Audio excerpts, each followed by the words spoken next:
Allow me to introduce myself. Who knows what dastardly crime might perpetrate next? He's a very clever arch criminal who must be put away. Another innocent victim of suicidal maniac.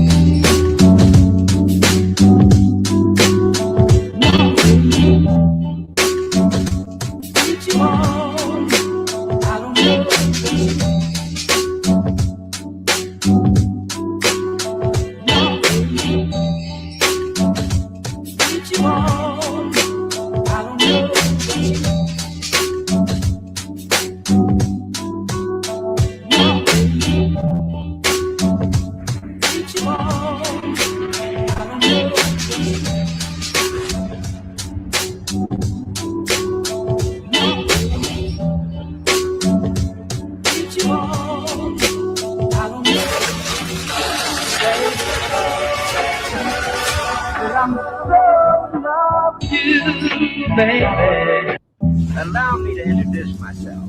Who knows what dastardly crime might perpetrate next? He's a very clever arch criminal who must be put away. Another innocent victim of suicidal maniac.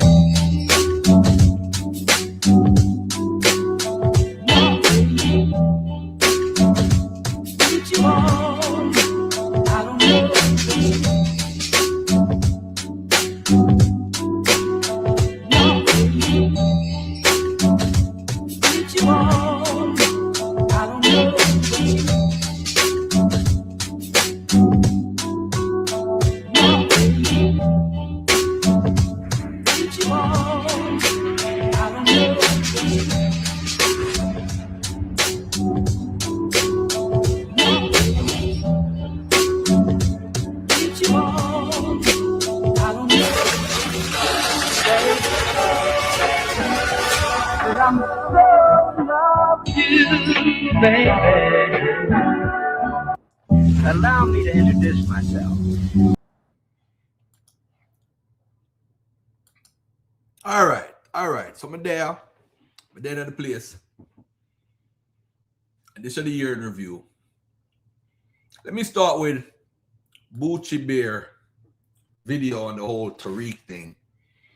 Apparently, both sides is giving two different stories.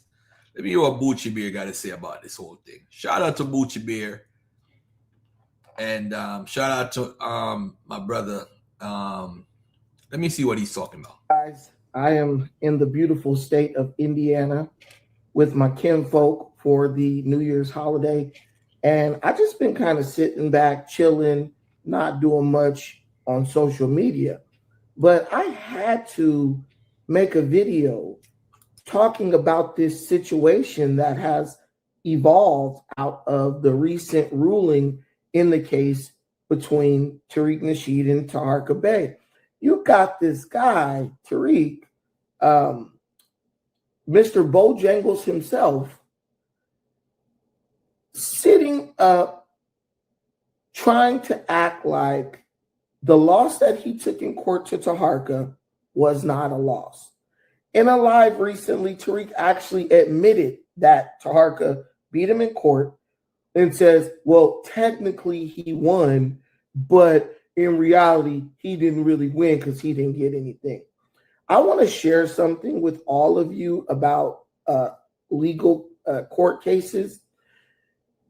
No one hires a team of lawyers if there's not a chance that they're going to take a significant loss.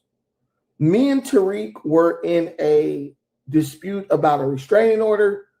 Tariq hired one definitely newbie black lawyer. That's it. And they might have been together from what I saw, allegedly. That's not someone who's in fear of losing a substantial amount of money. But when Tariq went to court with Taharqa Bey, from what we're hearing and what we're actually seeing, Tariq hired a team of white lawyers. And I'm pretty sure they were Jewish. And that tells me that Tariq had a lot to lose based on the decision of that case. Now, Taharqa won the case. Tariq admits this, right? But then Tariq tries to say, well, he's not going to get any money. He's not going to get any money. Well, here's the thing. One thing I can always count on Mr. Nasheed to do without fail is lie. I personally experienced Tariq Nasheed's lies and the extent he will go to enforce or instill this lie within the psyche of his following, FBA, the online Zest cult, right?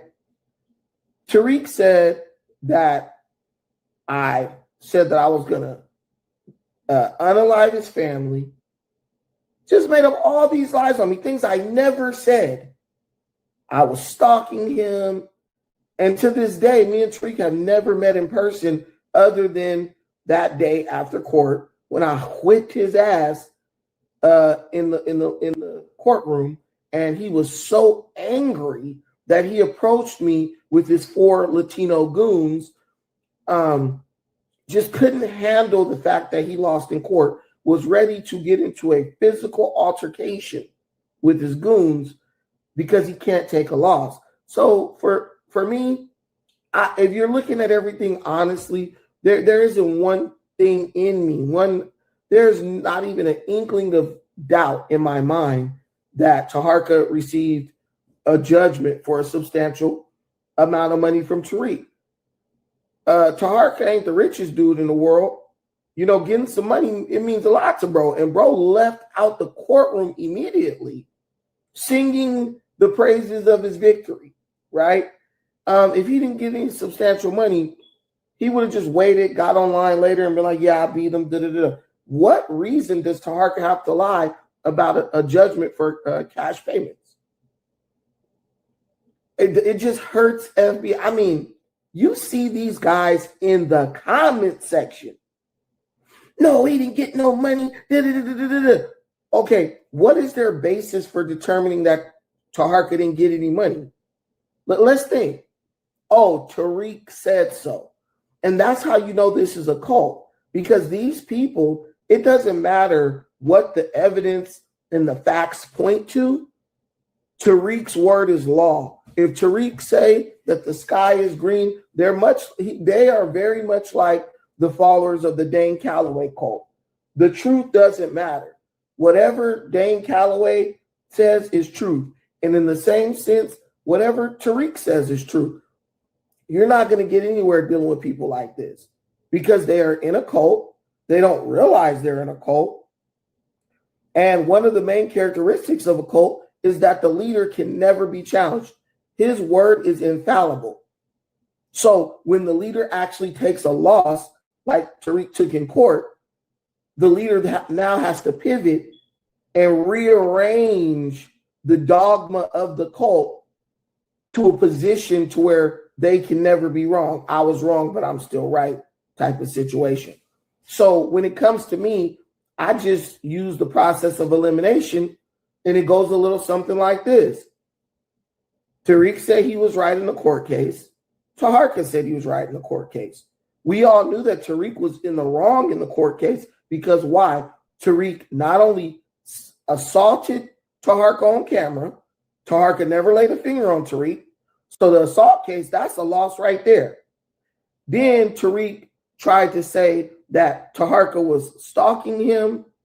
He tried to say that he tried to say Taharqa was stalking him. We know that's a lie. Taharqa lived way in Baltimore. You opened up a public museum. He came out one time to question the validity of the museum, document, his experience as far as the Hidden Hustle liquor store is concerned.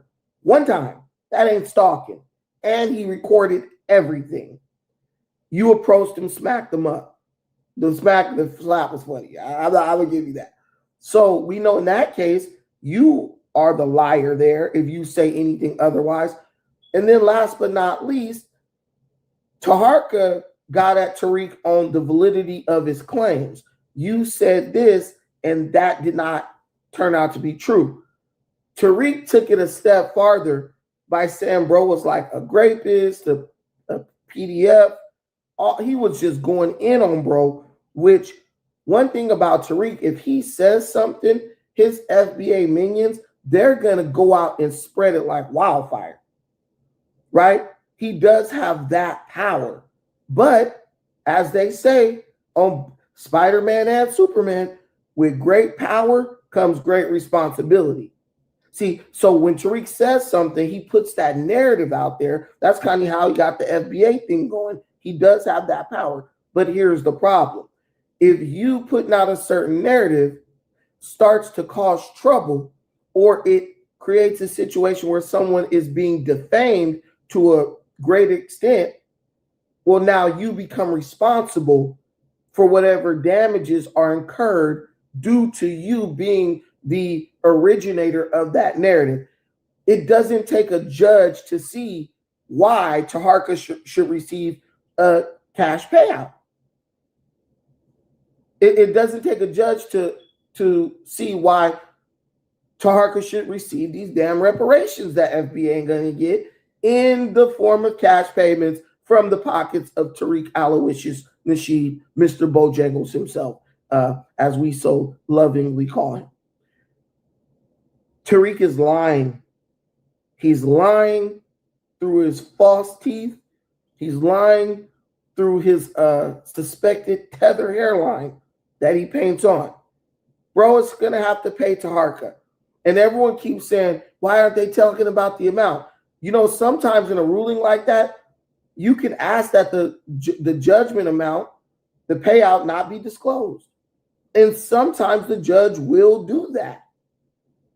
Because, you know, sometimes the judge will say we're not going to disclose the amount because we don't want it to become like a copycat thing where a bunch of people are coming after this person thinking that they're going to get money. Also, you have to understand that when you're a judge, you make rulings that impact millions of people, right? And what the judge is not trying to create is a situation where every single podcaster or vlogger is running the court every time somebody says something bad about them, trying to get a settlement. Hey, Top Flight, click the link, man. I want to ask you a question, man. Whether you want to call him a Tariq stalker or whatever, because I don't know Tariq like that. I just know him from YouTube, and I interviewed him like 2 or 3 times. Well, I want to say congratulations to Mr. Bay for winning his case. Yeah, I think he has opened a can of worms with this YouTube world. Because this is what a video that he made, I think last night or whatever. And this is what Tariq allegedly played in the courtroom. Netta is saying the same thing. So their defense was Netta is saying the same thing. So their defense was Netta. Netta is the one that did it. And they're only repeating what Netta said. That was the defense. You hear what I said? Press 7 if you understand what I'm saying, family. Press 7 if you understand what I'm saying. That was the defense that they used at first. And not only, that was one of the defense that they was using for a long time. I mean, but that's not a defense, though. Of course, that's not a defense. But that's what he was using. So first he used Netta, right? Now let me show you. This is the part where they was using Netta. Community, thank you, my brother. As a lifetime sex offender? Holy shit. Hold on, man. You see, this is what they was playing this in front of the judge, where Netta is saying the same thing. So their defense was Netta. Netta is the one that. Top Flight. What's up, bro? Why you think I'm gonna show you something on the screen real quick, right? I'm gonna show you something right now. And I want your honest opinion because you've always been a dude that keeps it a buck. I want you to look at the screen, right? Yeah. Look at this. Hold on a second. Let me see if I can find a video. This one right here on the left-hand side, exposing a con man, 100% receipts. You can't deny it. That's one of the videos. That's one. Okay. Second one I'm gonna show you. Let me see if I can find it real quickly. Hold on a second here. He made a video making a lot of claims. And I'm saying to myself, why doesn't Tariq sue this dude back? Because now is the perfect time, because when somebody's suing you for slander, you sue them back in court at the same time. That's how it normally works out. You see it on the stupid court shows all the time. You know, but it's something that happens in real life. I'm counter suing you. I got a counter lawsuit or whatever. Yeah. So he has a video calling him a con man, which is slanderous. You know what I'm saying? But there's this other video. I don't know if this one is if this is it right here. Look at all those videos. Bro. Yeah, did Tariq Nasheed just pull another fast one on his Foundation of Black America? The one where he talk about he took out a loan instead of using the almost $2 million that he collected. He took out a loan. I'm like, why is he allowing this to go on without responding to this guy, Taharqa Bey? And I'm looking at it objectively, because I'm cool with I don't have a problem with Tariq per se. I don't have a problem with Taharqa Bey per se. So I'm looking at it objectively. I'm like, this is, if somebody's suing me for slander, this is OD slander, bro. You took the money, and decided to pocket it instead of putting the money that you collected for the museum. You took out a loan. That's a huge claim, bro. Well, somebody said that about you, Top Flight, right?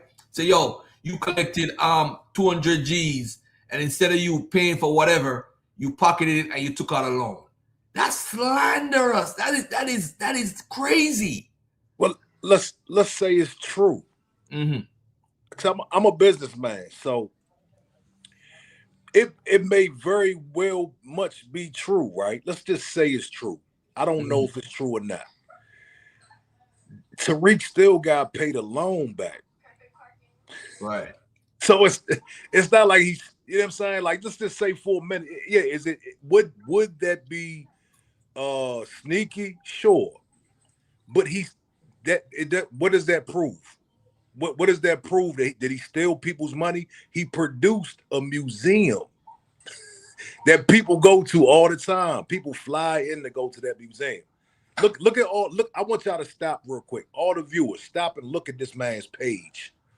This is ridiculous. I was here from the beginning. I saw Taharqa when he first started talking about Tariq, right? And I was a Taharqa. I don't want to say a member, but I was a frequent viewer, and I entrusted in Taharqa Bey. I was a part of his viewership, and I had trust in Taharqa. Okay, so I'm coming in objectively. So when he started talking about Tariq, I had to put an ear to the phone, and I listened closely, and I wanted to hear if this man really had some because it may look like Tariq may, on the outside looking in, he may look like he's scamming or something like that because he got some bread. He's not a poor righteous teacher that we're so used to seeing in the conscious community. Mm-hmm. We don't really see people with a Rolls Royce and that living in LA in the conscious community. You understand? So I listened to Taharqa. And Taharqa had absolutely nothing. He had a bunch of reaching. There was a lot of lies. There was a lot of slander. And it's just an honest observation. Hold on. You said talking about Tariq and the whole hidden museum? That's what you're talking about? I'm talking about everything. In general. From day one, when he diverted his focus to Tariq Nasheed, I wanted to pay attention to see if the guy that I respect is really a scammer, if he's really a murderer, all these things he said about Tariq. I wanted to know if this was real. Mm-hmm. And it's just not, he reaches, man. Taharqa is very good at what he does. He's very convincing. He knows how to convince his viewership. And what Taharqa did was he took a lot of the people who would be considered tethers. That's his audience. They bought into that. You know what I'm saying? So look at this. This is So craziness. is Taharqa Bey an FBA? I don't know. I believe he is. Okay. He looks like he may be from somewhere else. Look, I'm in Maryland too. He's from Annapolis. My grandmother lives in Annapolis. He lives in Baltimore, but he's from Annapolis. So I can tell he's an Annapolis nigga. You know what I'm saying? So I can tell. My grandmother lives out there, and I know a lot of Annapolis people. So I don't know if he's a tether or not. I don't know if he's FBA or not. He's FBA, man. Yeah. I don't do what a lot of people do. And you're not from our lineage. I don't get into that because it don't really matter to me. You know what I'm saying? What matters to me is, see, Taharqa went from Polite, Sonetta, Jam Master Jay. He tackled all types of people within the conscious community. This is his play. Once he got his hands on Tariq, it's been Tariq nonstop. Anybody that's been following Taharqa Bey, we know he has tried to dismantle and bring down a lot of different people, some for good reason. And he finally got a hold of Tariq, and he hasn't stopped. He went as far as to fly over there, pull up to the museum, and get smacked in the face and back down. We saw the video of Taharqa backing away. You know what I'm saying? So I don't respect a man that let another man smack him or put hands on him and then make 1,000 videos about it. You know what I'm saying? I'm trying to figure out though, why are people so loyal to Tariq though? I don't get that part. I understand. I literally listen to you because you know I got mad love for you, bro. I listen to you all the time. And I think you're very free. You're very you don't hold to a position where you can't speak about shit. You speak about everything. Mm-hmm. So you don't have nobody you obligated to. You're not obligated to Garfield, you're not obligated to Tariq or whatever. But it seems like when we criticize people, right? Because I don't know Tariq's goal or his mission, because to me, FBA is good for popularity purposes. This is my opinion. It's not trying to disrespect FBA as a whole. I'm saying the movement from a political perspective is at zero, in my opinion. And the reason why I say that is because there's no lobbyists. There's nobody. If he's raising funds, raise funds to pay lobbyists, because that's how politics works with the government. I agree with that. You see, reparations, my brother, whenever I was on Sonnet back in 2016 and 17 and 18, right? And I wanted the audience to watch the show, I would put reparations in the topic because it's a hot, emotional topic for Black people in America. So I would get a lot of viewership whenever I put reparations in the topic. So now in Jamaica, right, when a musician is on stage and he wants to get the crowd on his side, he said, yo, if you're not a batty man, put up your hand in the ear. Give me a bust 2 shot in the ear. And the whole Jamaica be like, blah, blah, blah, blah, blah, blah. And it looked like he's this great artist, but all he did was gaslight the audience. So I think Tariq, although he said, let's call ourselves Foundation of Black Americans because of ADOS, he didn't like how that movement was going.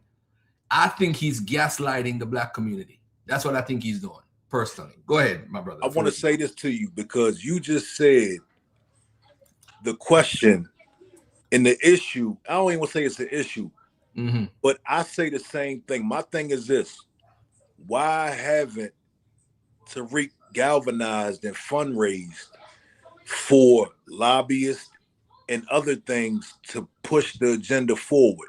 Now, that has been my question for years. And I've also had to look at the other side to that, because once you start raising a certain amount of money, he's a very powerful dude, right? Yes, he is.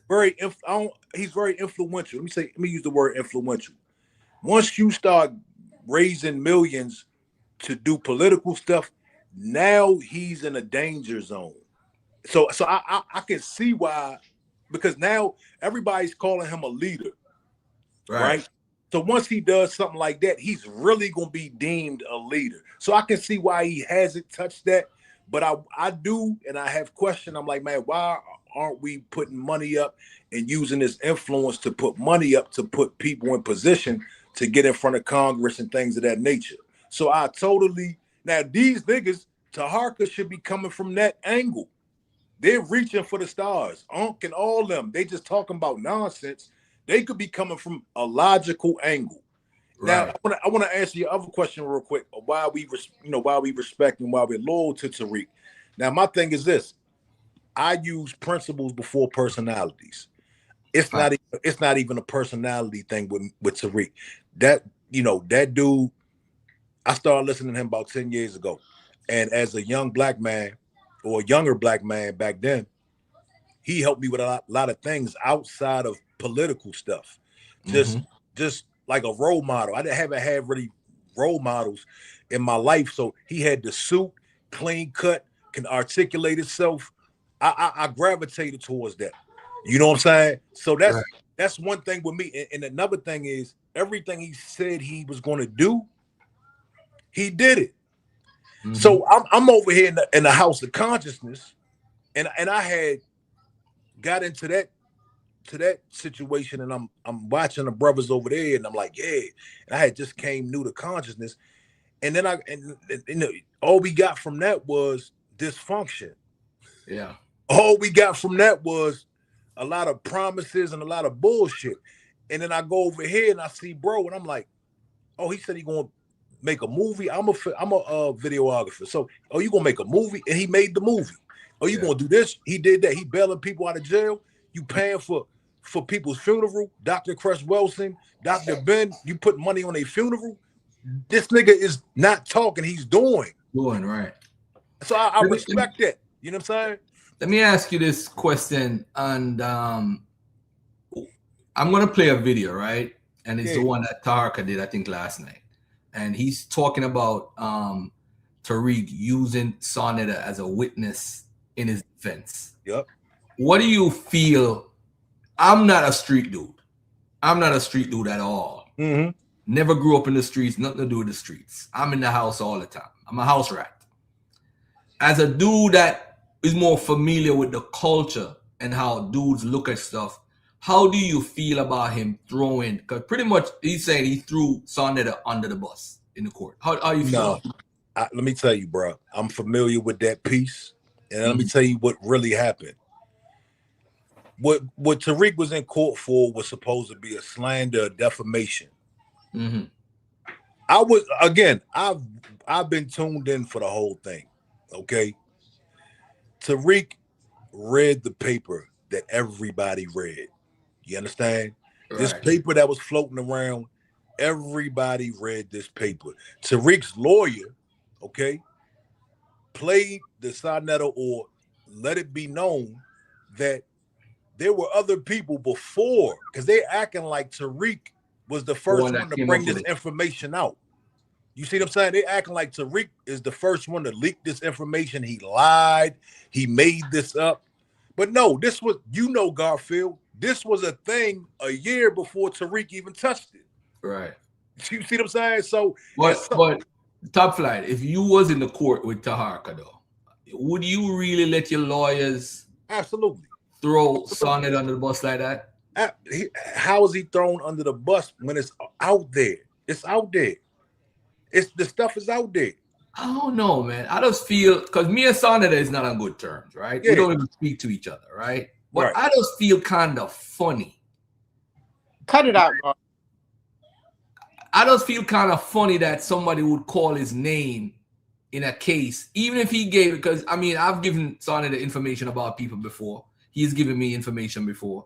And I don't think if I had a situation, I would bring it out.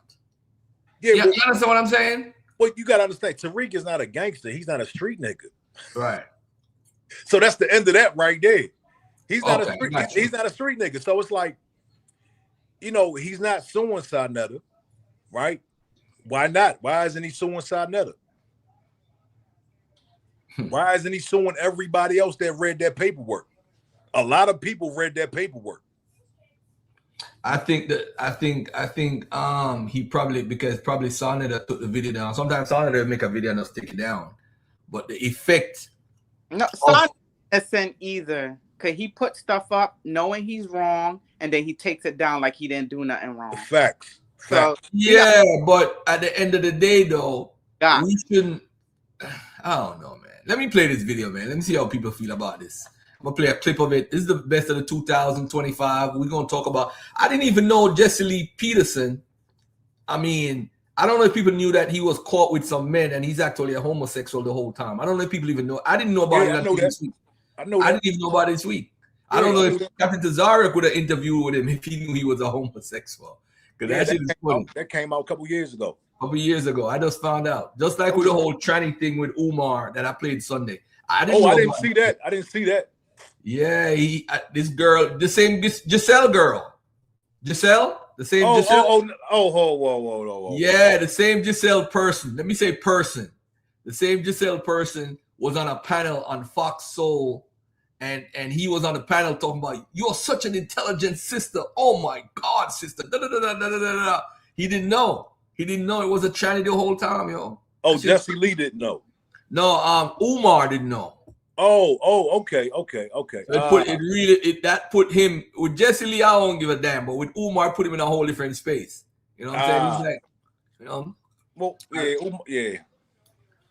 Let me play this video right here, a piece of it, so people could get to what we're saying. And for those who don't know, Taharqa Bey sued Tariq Nasheed because he said that he was a registered sex offender. He was a pedophile or something to that effect. So he said, okay, you gonna call me a pedophile in public? Because I heard other people, to be honest, I did hear it before, but I didn't know if it was true. And then until I had a conversation with Taharqa, he's like, nah, bro, I'm gonna sue him for that. If he went all the way out, it can't be true. And it turned out to not be true. And that's crazy because people say shit on the internet. And I think what this case does now, it puts everybody on pause because you got to watch what you say about people. Yeah. You know what I'm saying? Let me say this real quick, and I got to bounce. Let me say this real quick. Again, I was here from the beginning, right? Taharqa Bey came out the woodwork, start talking crazy about Tariq Nasheed, made several videos. Now check this. After about 5 or 6 videos, Tariq fired back, right? I see Taharqa at the rally for reparations. Mm-hmm. But so he's playing victim to some shit he started. I see Taharqa at the rally for I pull him up. I'm like, bro, what are you doing? Like what the fuck is, like, you ain't got nothing better to do, bro? Like, you gonna pull up here, but your old ass security, he had like old men with him, old niggas. They was like they couldn't do, like, what could they do? You know what I mean? He like, well, he called me a pedophile. Bro, you started this shit. You said everything under the sun about him. He hadn't said a word about you, and now you want to play victim. That's what I don't respect. I do not respect that he threw the first blow, and you know there is no rules in war. He found some paperwork that was floating around on the internet, and he read the paperwork. Now you want to cry and act like, you know what I'm saying? Like, I don't respect that, man. Yeah, but you do know that the pedophile charge is different. That's different. I mean, there's no rules. I agree with you, Top Flight. There's no rules. But when you mention pedophile, it's a whole different ball game. So you remember, I don't know if you remember when WAC 100 confronted Polite on Clubhouse. I don't know if you ever heard that recording. And WAC 100 said, yo, bro, I heard you're a pedophile, man. Yeah. I know, weirdo. But the issue is it's different when you're talking about kids and pedophile and sex abuse with kids. It's different. I know what you're going to say. It's no rules. I understand that part. Because okay, so what if somebody says to you, hey, I got a big head, and I've had an issue with the size of my head since I was a kid. My father beat me in the head or something.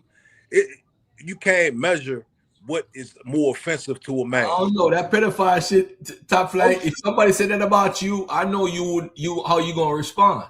Well, the thing is, how I'm gonna respond. What the but thing at is, the end of the day, if you and somebody going back and forth, I just think, to me, maybe not to you. I can't tell you how to think. You're a different breed than I am. All right. I probably would have been offended by the pedophile, even if it was no holds barred. I probably Absolutely. But this the thing, right? The paperwork that was floating around, Tariq didn't make it up. He received the paperwork. So it's not, I can see if he wouldn't made the shit up. Dude, Tariq really thought it was real. I thought it was real. A lot of the internet thought it was really real. You know what I'm saying? And what do you think about going forward as far as the internet now with this type of stuff where people could take people to court? I think he's opened up a can of worms that possibly should have been opened up years ago. What do you think about that? Yeah, no, he did. But the thing is, he went at, let's just be real, man. He went after Tariq because he wants money. Okay? Well, that's smart. I'm not against that. It's smart to somebody that's poor, right? If you're poor and you're desperate, where's the integrity in that, though? Is there? Well, you said no holds barred, though. If it's no holds barred, I'm going to do this if you do this. And he's responding, although you said he gaslighted the situation or he started it per se and went after Tariq. I know Tariq is just the ultimate roaster. He's funny as fuck. Oh, yeah. He's just the ultimate roaster. So he's just roasting Taharqa Bey, and he just said, yo, on top of it, he's a pedophile. I think he had the recording. He said he's a pedophile. I'm like, yo, this is serious. So I called up Taharqa Bey. He explained to me what's going on. I'm like, do what you got to do, bro. I support you because you can't have your name circulating saying you're a pedophile. That is horrible, bro. No, it is. It's very horrible. But the point and the whole bottom line is Tariq didn't make that up. It was already floating around. It was already a popular topic. That was a good point the lawyer made, though. If the lawyer came out and said that, that's kind of like a good strategy. So why are you trying to sue him now? You know what I'm saying? He should be suing a lot of other people, man. But the reality is, you could tell from his YouTube page, all the FBA, all the Tariq, he wants money, bro. Dude needs some money. He needs some bread, and he's not mad enough to go get it the right way. Instead of sitting around talking, look, I understand we are on this internet thing, right? But there's a level of being a man where you say, I'm not going to have another man on my thumbnail, 100 thumbnails of one man. Real men say, shit, I ain't doing no corny shit like that. Real men we won't do that, bro. Like, that's too much. Yeah. You see? Let me get into this video real quick. Hey, Shiva. Go ahead, my brother. Go ahead, Top Flight. No, go ahead. I'm done. All right. Let me play this clip real quick. Almost 3 years, I beat the case. And no, I'm going to give you some of the details in a few minutes. But this fool has been projecting for the last few days. Listen. In the meantime, in the between time, I've been on the road.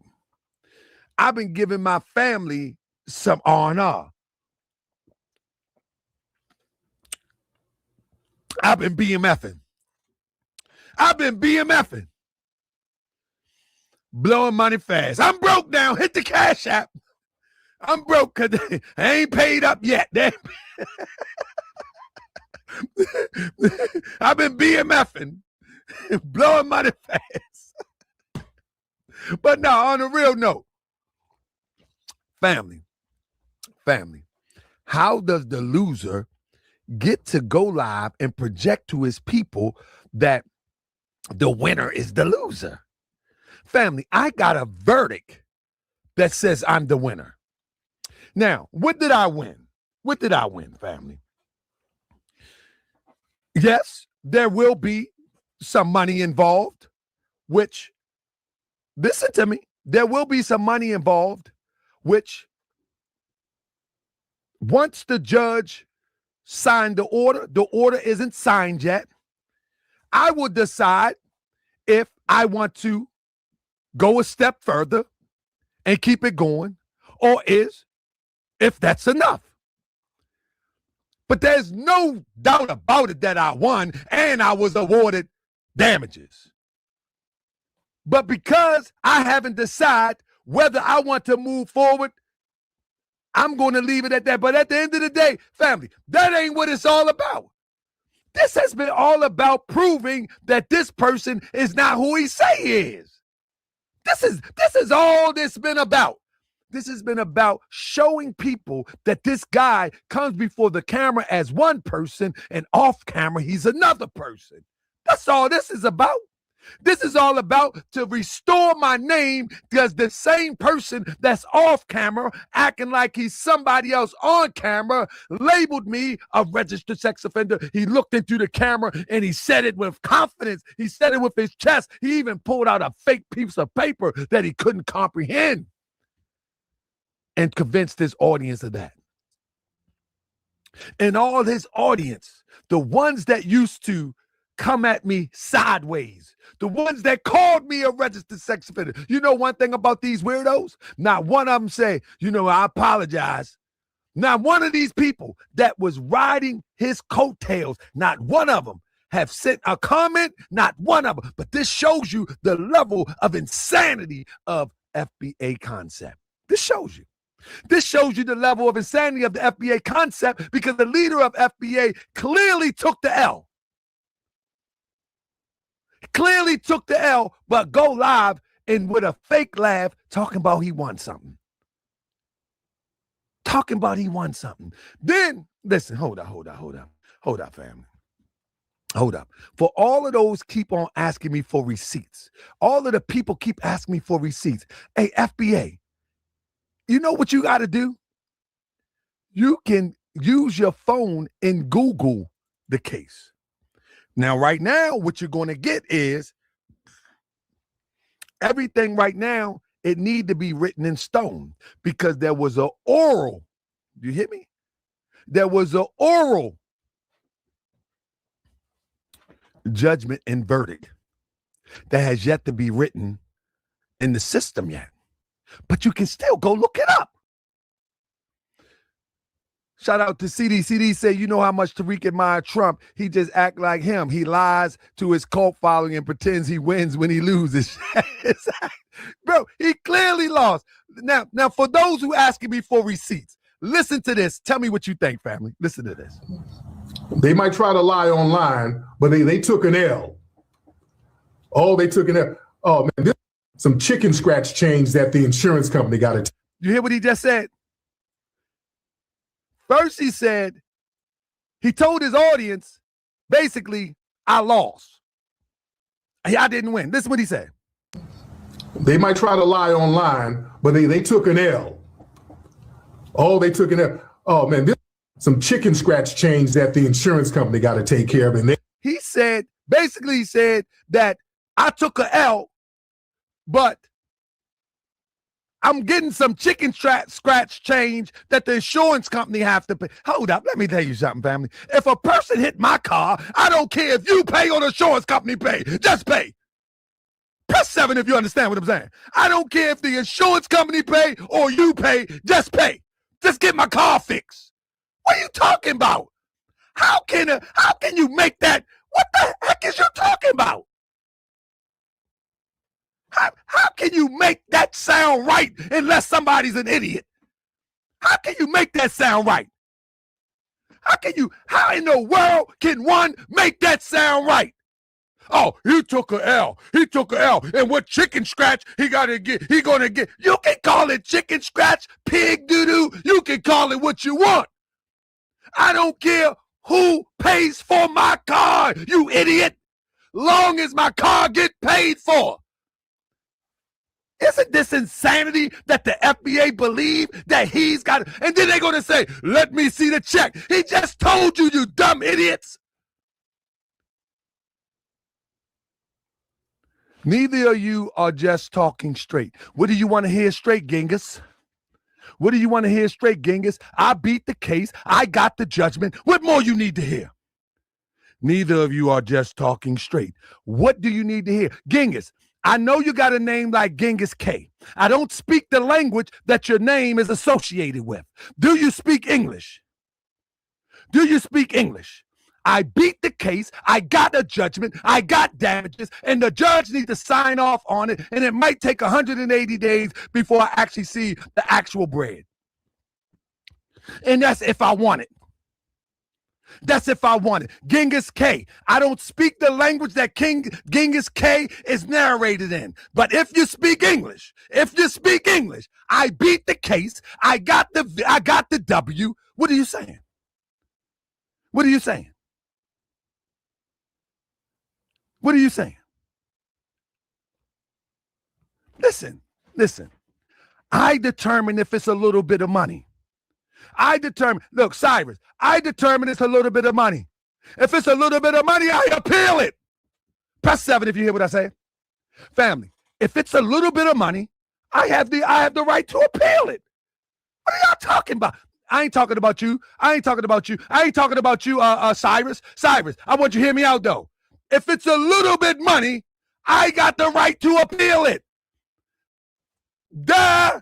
This man talks like a 7th grader. Tariq Nasheed talks like a 7th grader. He doesn't understand the legal process, and that's why he gets jammed up. He doesn't understand the legal process.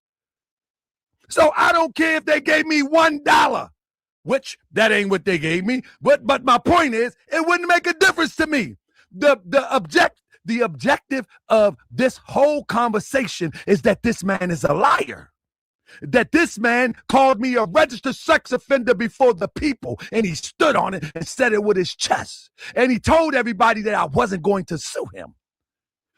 He told everybody, you dumb tethers, he's not going to sue nobody. They try to drag it out. Thought they was going to outmoney me. But let me show you something, family. Before this presentation today, you're going to see who got outmoneyed. When this over in a minute, you're going to see who got outmoneyed. You hear what I say? Family, I'm going to show you receipts. See, I'm going to show you receipts. He just talking. You notice he won't even say my name. He said, and I ain't going to say no names. You know how I do. I'm going to show you receipts. Family, let me show you one of the casualties of Morse World TV. Go to FBA Stream app. Y'all remember that app? Y'all remember FBAstream.com? Go there. Go to FBAstream.com. Let me type it in for you if you can. Let me see if I go in. Let me go to FBAstream.com. Can you do that for me? Go up in there for me. Oh, you can't go up in there. Let me go up in. Let me show you one of the casualties. See, let me show you how war work, family. Go to FBAstream.com. And then I'm gonna show you why it's like that. Okay? Okay. I want you to go to FBAstream.com. Okay. I want you to go to FBAstream.com. Okay. Go right there. Go to FBAstream.com. You see what that say? This is how you fight a war. I mean, this is how you fight a war. Oh, it went out. Hold up. Let me bring it back. It went out. Let me out. Welcome to transcript. It didn't went out. Let me do it again. Anybody on there, go to FBAstream.com. Tell me what it say.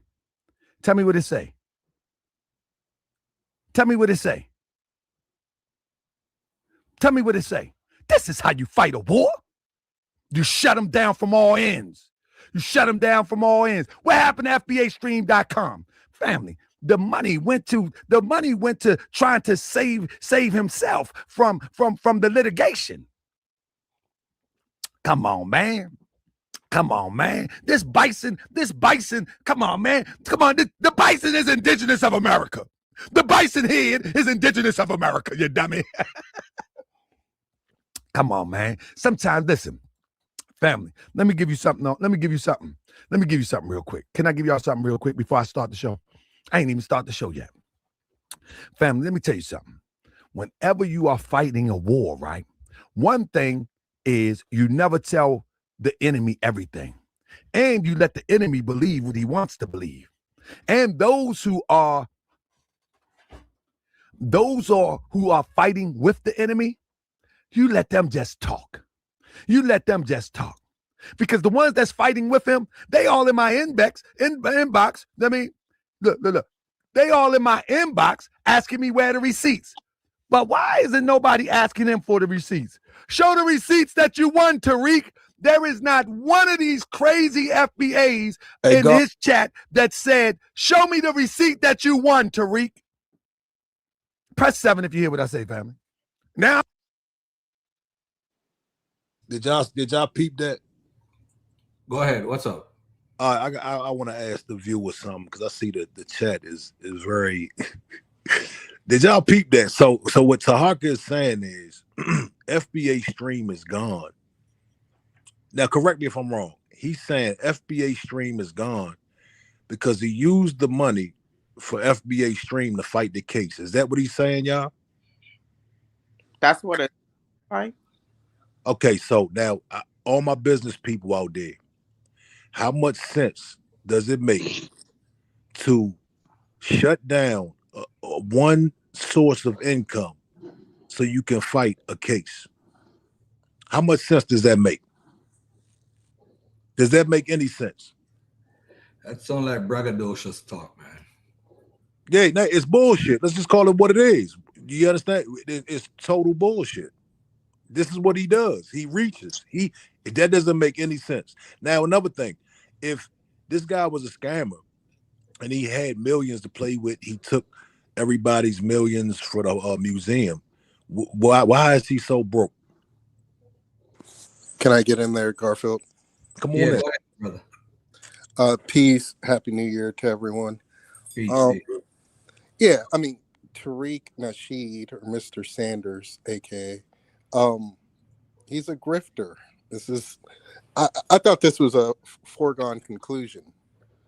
And he's one of many, All right, hold on. Before you continue, let's just stick to what we're talking about right now because it's time. Time is money right now. I don't want to be on here all night.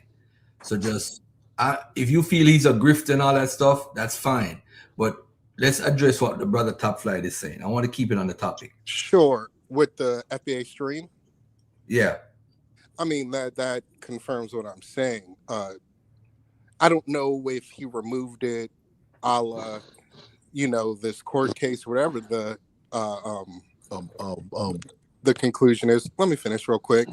But that highlights it. This is the same man that crowdsourced the Black community to produce these films. Then he charges them to watch them. Then he charges them to get a subscription for FBA stream to watch them. This is a run-of-the-mill grift. Let me ask you a question, brother. Are you an entrepreneur or do you have a 9 to 5? I have a 9 to 5. Okay, no problem. I mean, I could tell, and that's no shade. When you're in business, this is what white people do. White people, filmmakers, I'm not sure if you're aware of this, sir. Filmmakers in Hollywood, they use other people's money. They crowdsource. They do all types of things. They don't use the rule in business with these rich folks is they don't use their money. They use other people's money, sir. Hold on.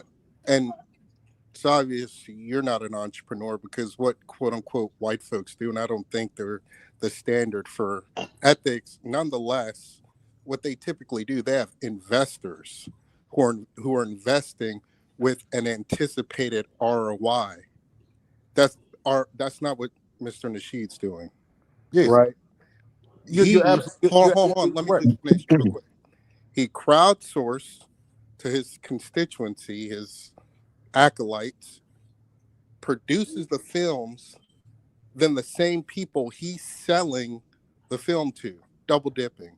Then he triple dips because then he sets up a streaming platform where you have a subscription to pay that you have to pay for to access the same film you ultimately financially help produce. That's a grift, bro. So where's the grift? I don't understand where the grift is at. People are well. Here's the thing. I'll tell you. People know what they're I'll tell up you. for. You asked the question. As an entrepreneur, the crowdsourcing, you should be an investor. That means you should have some return on investment, whether that's shares, whether that's some sort of financial kickback once you've invested in said production. He's not doing that. So they hold on, let me finish. They invest their money. He uses that money to produce the film. Further, he exploits black intelligentsia, because even if you look at Hidden Colors and so forth, all he did, and quite ingenious, he gets the intelligentsia of the black community. They give their sort of excerpts in the movie, whether it's James Smalls, Dr. Umar, on and on and on. It's a compilation of the minds in the black community. So he's not even putting any sort of intellectual capital per se in it. He's exploiting them, because he then turns around and has public disputes with them. As of late, it's the elder James Smalls. Dr. Smalls. So the grift continues, but hold on to the central point of just the financing. He crowdsources said community. They then have to buy the film. So there's no return on investment. Then he sets up a streaming platform where they have to subscribe financially.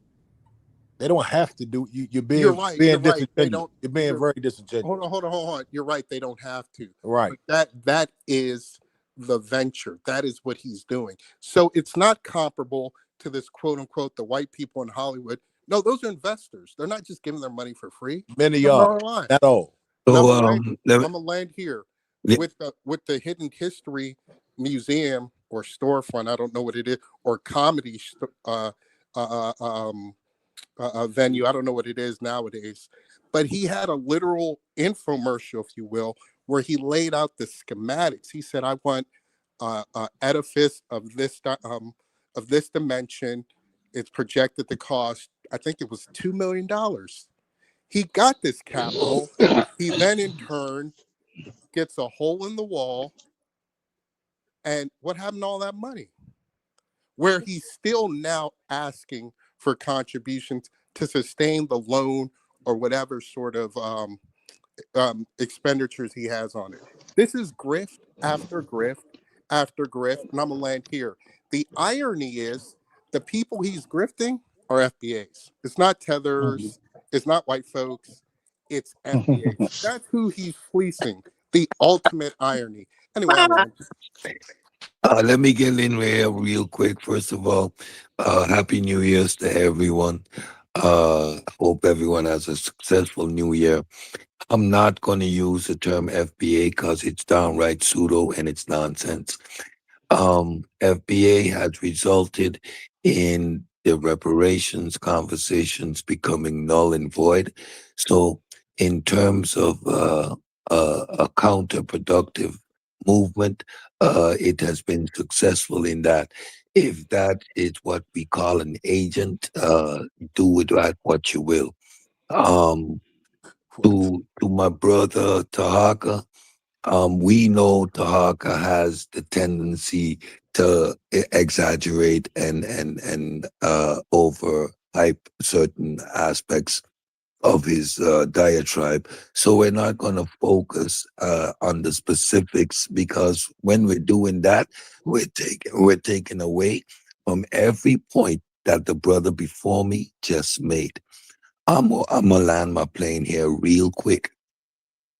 When your whole foundation, your pseudo-mentries, your pseudo-zeum, your fleecing of people has led to the misguided ignorance being on full display with this FBA nonsense. And why I say FBA nonsense, not because I do not agree with delineation of African Americans as a ethnogenesis group, right, with regards to reparations. The rest of the whole conversation about this separation from the Caribbean brothers and sisters and the rest of the diaspora is nonsense. However, I appreciate the delineation conversation for two reasons. First time in a long time, I'm hearing people owning their right to be in the United States.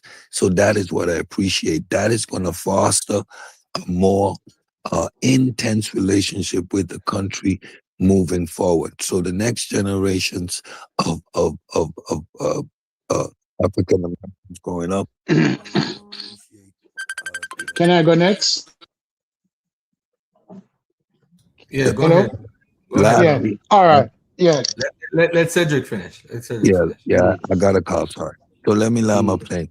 So um um when the foundation of FBA is built on some pseudoisms, we were here before Columbus, some black explorers to take away your authentic Africanness, it is taken away from the whole reparation discussions, right? Because it is about the descendants of slaves and the consequences of their being here in the Americas with Jim Crow and all of that, right? So stop using that term FBA because that term works against you.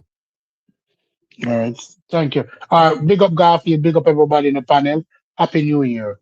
I have never had a problem with people calling themselves FBA. A group has the right to identify themselves however they choose. My problem with FBA and Tariq Nasheed and Yvette Cornell is that they identified a group of people who they could say, listen, these immigrants, especially those from the Caribbean and Africa, are taken away from us. So they identified a common enemy on which to promote their belief and ideas. That's the problem that I have always had, is that you can build your group without persecuting other people. But when ADOS was first established, they went after immigrants, even Colonel and Tone. When Terry came in and took over the popularity of the group and renamed it FBA and had a larger following than Event, he went explosive against anti-immigrant talk, right? And as what I've seen and I've always observed is that they have no problem with Anglo-Saxon immigrants, both Yvette, Tone, and Tariq, not recognizing or not letting people know that the majority, 90% of immigrants in the United States are actually of European background, not African background. But they use the African and they use the Caribbean in order to accelerate their popularity. So they went after them. And that was always my problem with it. If you leave the immigrant alone, grow your group organically without persecuting other people. Now, the other thing that I speak about is this whole crowdfunding. How crowdfunding is established is that even when people have new technologies coming to the market and they're saying the crowdfunding it, those persons who are early crowdfunders oftentimes get discounted when the product comes to the market, or they get some benefit, or they get it free, right? But when you're crowdfunding, that is the established thinking that, listen, for those early adopters and early investors, we have to give them something back. But what Tariq has always done is that he seeks crowdfunding. I don't know if sometimes he get the total budget of the project, but he gets something from crowdfunding. He uses that, may have to add additional resources from out of his pocket to fund these projects. And then now, from that, there's no discount available for those persons who crowdfunding. So it goes primarily against the premise of what crowdfunding is. So he throws out the word crowdfunding and not using it in the fullness of the meaning. So that is disingenuous. Somebody might say, but he's a businessman. No, that's unscrupulous, because if you go back and you research crowdfunding and how crowdfunding works, and those people providing the resources, those persons oftentimes benefit through discount or free. Not sold by the thing. Donation.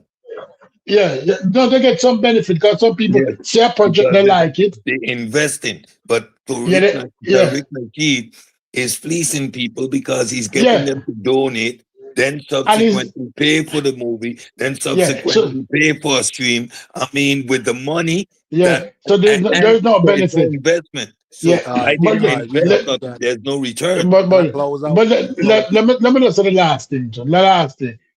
What somebody's talking about, Tariq, we know him. We know that he tends to exaggerate his winnings. But I believe that he won. He won some judgment. He might not have been as as big as I want. But even if him win $1, him can brag on it. Him still win. That what him proved to Tariq now is that going forward, I can bet anybody on this planet that Tariq will be more careful in what he says. Because winning $1 or winning $1 million or team winning $1 million has shown that he's not untouchable. That words have meaning and what you say can affect you. You know, Them wins. you know what's crazy? Mhm. Usually, right? And top flight, I don't know if you've had this experience. In a slander case, if you ever study slander cases, Mhm. usually when Tariq fighting him now, he's fighting so that the case didn't work out, and usually somebody have to pay for the lawyers. Mhm. So if Taharqa had lost, he may have been accountable for the expense of the lawyer fees that Mhm. Tariq had to spend. I don't care how Tariq spend this. For him to use a law firm, he had to come out of pocket big time. It's a big L for him. It's a major L. Hey, This let is me, a major L. Anyway he spin it, even if Taharqa Bay get $100, he still has that lawyer fees he gotta pay. hey, Right. hey, let, Go ahead, bro. let me close out. Let me ask y'all, did you all watch the whole Sunday broadcast? Who's on the broadcast? Tariq's, the one that Taharka is playing up there, the one that's in the thumb. No. No, no, no. Exactly. So it's just, let me say this, man. It's a lot of ridiculousness because a lot of people aren't doing their due diligence. Tariq addressed all that in the whole broadcast, and he essentially said that Taharka won. So we could save y'all some time. We could have saved Taharka some time, but Taharka's not going to play the whole broadcast. But I want to say this and close out, and I'm gonna just look. Everybody's entitled to how they feel and their opinion. I think what Tariq is doing is brilliant. Now this is what I appreciate. We're talking about whether you call it a storefront, a comedy club, no matter what you call it, there's something that was built that we can go to that exists, that actually is tangible. We sat and watched for years the conscious community give us stream after Stop stream. it. No, no, no. Cuz I didn't cut Garfield, you you off, can't nigga. alone. You Nigga, can't, did you I can't cut you alone to off? the Did I business, cut you off, Garfield. Nick? Bro, Garfield, you can't. Let him finish. We sat around. I'm gonna speak for myself. I sat around for years, and we still sitting around. And I'm glad that niggas got something new to talk about. But that nigga actually produced. He produced film after film after film after film. He produced a brick and mortar place called the Hidden History Museum where you could have saw James Small. You understand? Now that's what I appreciate. Now, as a businessman, if you put something out there to the public and you say, "Hey, let's do some crowdfunding," yeah, you're gonna have to pay for the movie again. People have a choice whether they want to do that or not. You understand? But the thing about us, we fuck with Cuz so hard. We don't mind because we get so much game from Cuz. We look, a lot of y'all don't tune in. A lot of y'all are just really angry at him for some reason. It's cool. I don't care. That's a man. I'm a man. I'm not here to cape for anybody. But the only people that are calling him a grifter and calling him all these things, you can't find any testimony on the internet like you can find with Polite, and you can find with the Sinettas, and you can find with everybody else from the conscious community. It's people that's testifying how they got scammed and gypped. The Umars, okay? So you can't find nobody on the internet that is upset with Tariq for their donation. So y'all the only ones that are mad. And it's kind of crazy that grown men, it's crazy. It's crazy that grown men have this much smoke for a black man. Can I go after him, I want to Garfield? say this in line. I didn't cut you off. Let me go after him, Garfield. No, my man. Relax. I'm about to land. You said, and this is a common trope that you all use. You all say, well, he just puts together the scholars and he makes money off of the intellectual property. No. Again, I'm a videographer. What he does, it takes a lot of time and effort. Regardless, y'all not looking at the part where he actually is putting he's putting the scholars, giving them work. He's now the people can go look into a James Smalls.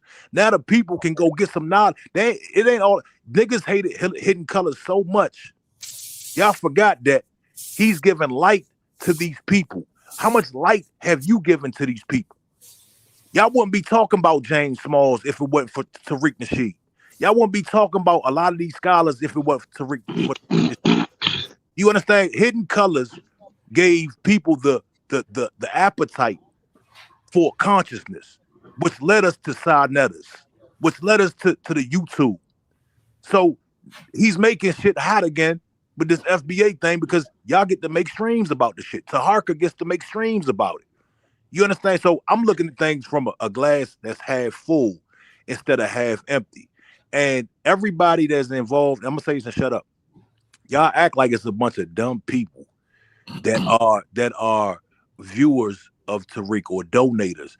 It's real. Nick, you know, Kyrie Irving is the executive producer of Microphone Check. Do you know this? Do you know this? Oh, you can land now. You can land now. Hold on. I'm about to land, nigga. See, y'all motherfuckers are so rude. This is what we talking about. I let y'all come up here and talk about my lineage, nigga, and I didn't say shit about it. Just be quiet. I'm gonna shut up right now. I'm gonna say this and shut up. Kyrie Irving is the executive producer for Microphone Check. Do you know it's real people, real players involved? Not no fucking dusty ass conscious nigga shit. So y'all need to check yourself. What are you doing? What have you produced, nigga? Hey, Top Flight, let me ask you a question before they respond. Hold on. Let me ask you a question. How much of the information, and I was supposed to be in Hidden Colors 5 or 4, one of them, and I was supposed to meet up with Sonetta and go with where Polite was, but I wasn't gonna sit down in public with Polite. Let me ask you this. How much of the information in Hidden Colors do you think is legitimately on point? I'm not going to say true or false. I'm just going to say legitimately on point. I got two answers. One, I would say at least 70%, and two, it really. What difference does that make when he's making an attempt? When the scholars in there, so you're discrediting the scholars that are in there. So y'all not, because remember, I'm not going to cut you off. Go ahead, finish up your point. Remember, Tariq didn't add he didn't add anything to that movie. All he did was bring the scholars together, right? Remember, that's what y'all saying, right? So y'all are mad at the scholars. You guys are really saying the scholars are pseudo. Is that what you're saying? James Smalls is pseudo? Let me say this. I would not call him, because he's like the biggest inspiration for my movement from the Nation of Islam into so-called consciousness. So I will never disrespect Professor James Smalls. But look at it this way, right? Professor James Smalls used to be the bodyguard for Malcolm X's sister. This guy's been in the community putting his life on the line for a long time, period, right? So he's been known. I knew him when he had locks on at City University. And all that stuff. So way before Tariq even existed in this so-called community. Now, absolutely. I understand and I do respect the fact that it's really a business venture for Tariq. I wouldn't say that he's putting out information to let us know these people, because these people were already known before him. I would say this. I would say the information in his videos, and I'm not calling anybody pseudos, it needs to be upgraded probably like 85%. You have to be calling somebody a pseudo. I'm not calling anybody. Hold on, Top Flight. I just told you, Professor James Moore. I'm gonna give a quick example, right? Me and Zion Lex, I did a presentation on Soneta, right? First time I was introduced to the world, right? I went at Zion Lex. Zion Lex, because he's a Bible believer, he pulled out a video of Professor James Small talking about Taharqa and King Hezekiah in Israel, in Judah. But the information that he was saying, he was using it, he was appealing to what's the terminology? He's appealing to authority. because James Small is known in our community. So he appealed to authority to try to say that I can't go against James Small, even if he's wrong. And Right. you know what my response was? It was on Consul. It was on Consuls from Team Osiris YouTube channel. I responded. I said that the cat set a rat trap for the rat. The cat, calling myself the cat, Garfield, set a rat trap for the set a mouse trap for the rat. Right. That's what was the name of the video. I disagreed. Hold on. I disagreed with Professor James Smalls based off of scholarship and what's true. It doesn't make Professor Smalls a pseudo because he's incorrect. He does have to upgrade. Even with the Hisco's argument, Top Flight. You've heard Jonathan Owens or Ong talk about the Hisco's and all that stuff. I was one of the first persons to ever come out and say that the Hisco's, the scholarship has moved for the past 20 years, saying that the Hisco's never invaded Egypt, which is true. Right. They lived in so many people lived there for years, and they eventually ruled one part of Egypt. I think the lower Egypt they ruled, right?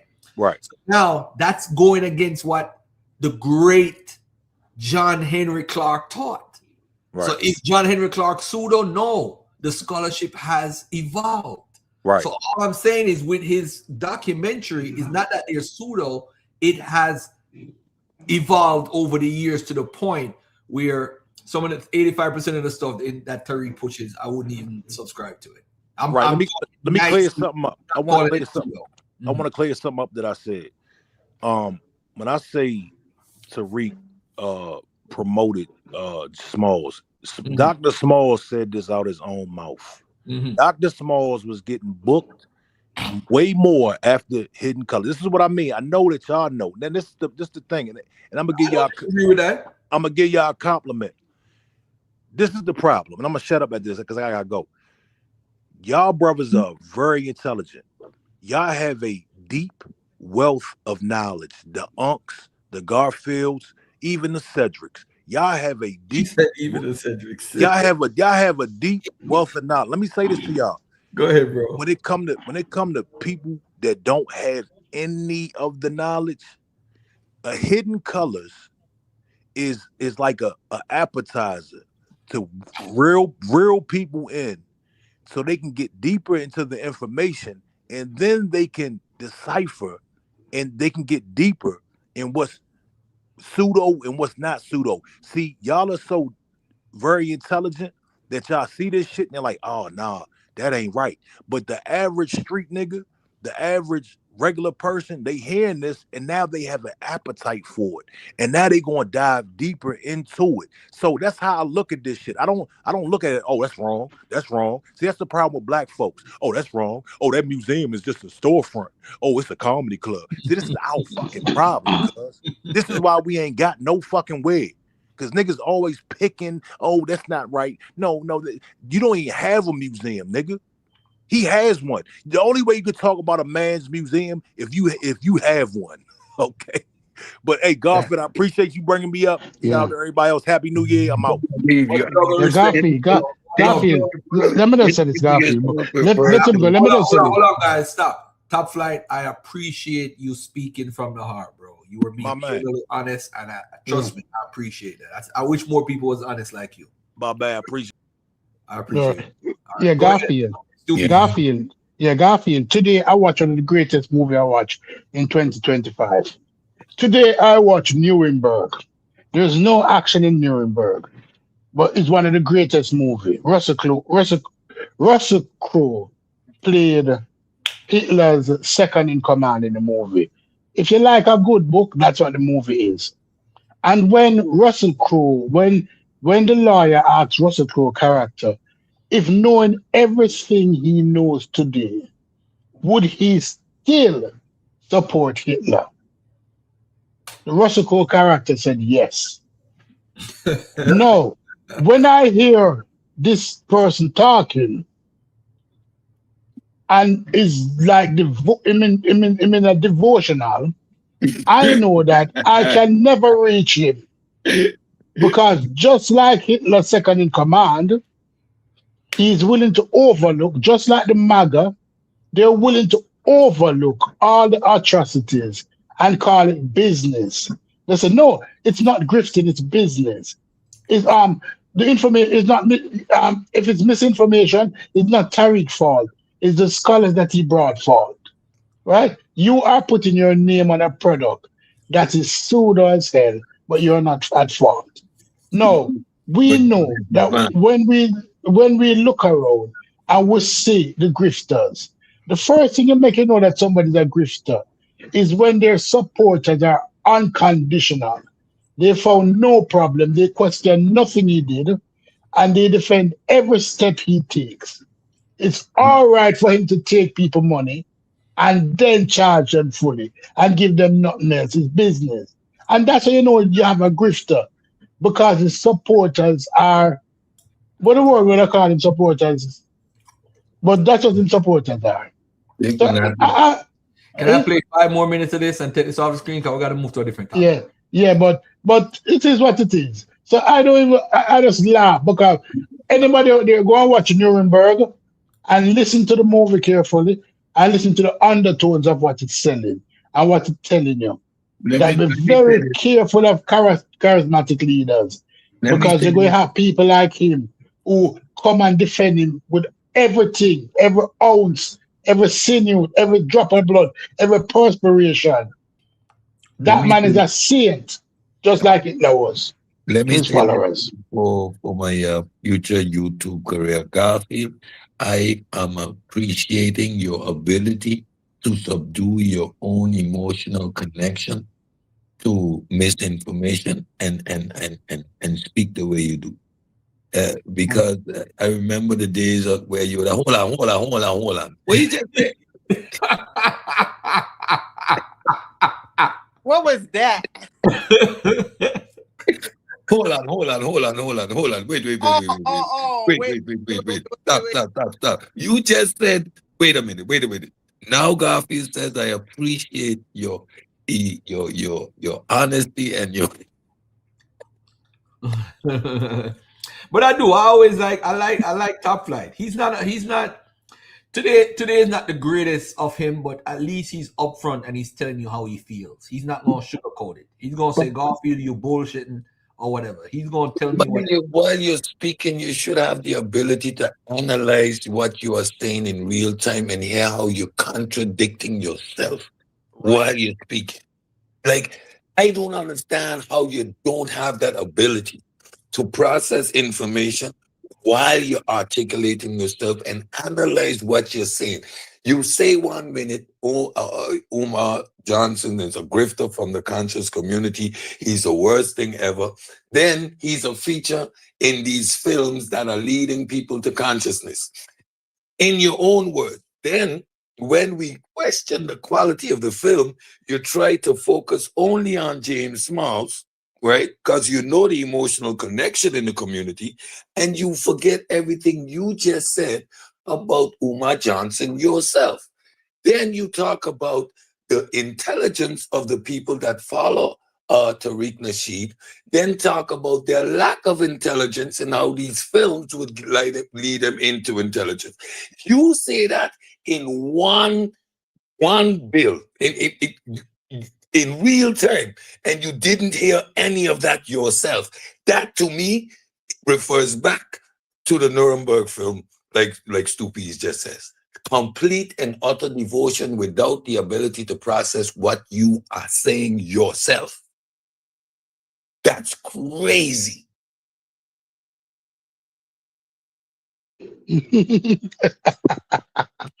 Thank you very much, Cedric. Cedric, you pick it up. I'm about to show you something in a minute. There is not family. Why are they coming asking me for receipts? I am the victor. I'm the winner. Why ain't nobody ask him for the receipt? I'm the winner. You don't get to ask me for nothing. What you doing? You don't get to ask me for nothing. I'm winner. I'm winner. I'm the winner. And let me tell you something. If I'm not satisfied with the win, I can go another round. Press 7 if you hear what I say. If I'm not satisfied with the win, I can go another round. You can't. You can't. Let me show you why you can't. Let me show you why you can't. Let me show you why you can't. Oh, man, I'm about to turn it all the way up just a little bit. Hey, Moochie, don't be mad at me, Moochie. Moochie, I don't want you to be mad at me, Moochie. Moochie, I don't want you to be mad at me, Moochie. I don't want you to be mad at me, Moochie. Moochie, please don't be mad at me, Moochie. Moochie, I got to do this real quick, Moochie. I know what you told me, Moochie, but I got to do it real quick, Moochie. Moochie, I got to do it real quick. Family, the reason why, since y'all want to see something, claim correspondence, Geico for your business. This correspondence contain important information regarding your claim. Please preview, respond accordingly. Midvale Enemy Company issued and mailed a payment on such and such for your property claim. They try to pay me for a property claim. I don't have no property claim. Take it back. Take it back. I don't have a property claim. They try to finesse me. I don't have a property claim. Take it back. You see? Take it back. They try to claim that I got a loss of property. Take it back. Property claim. Take it back. But I ain't gonna show nothing else. I'm sorry, Moochie. Moochie, I said I wasn't gonna show nothing. I said I wasn't gonna show nothing, Moochie. Moochie, I said I wasn't gonna show. I can't help it. The Morris World TV citizens deserve it. I ain't gonna show nothing else. I ain't gonna show nothing else. I ain't gonna show nothing else, Moochie. Moochie, I'm sorry. Hold up, family. Excuse me. I'm talking to Moochie. I'm sorry. Moochie, I'm sorry. I said I wasn't gonna show him too much, but I had to show him that. I ain't get the bread. I don't got no money. I ain't got nothing. They try to give me a property claim.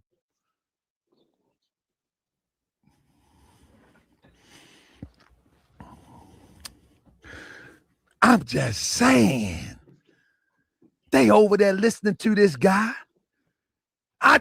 Is that a receipt? Press 7 if that's a receipt, please. Let me turn the heat down because it's getting hot up here. I got the booch up in me. Official Smooth, what it do? I got the booch up in me. I got the boocher. I got the boocher. Hey, I'm mixing brown and brown. I got the boocher, brown and purple. I mean, what's this? I'm mixing purple and brown. Purple and purple. I got the oh my God. I got the elderberry with the kombucha.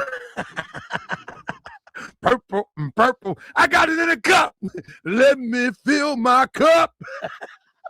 Now y'all gonna think something in that joint. Let me stop playing. Let me stop playing.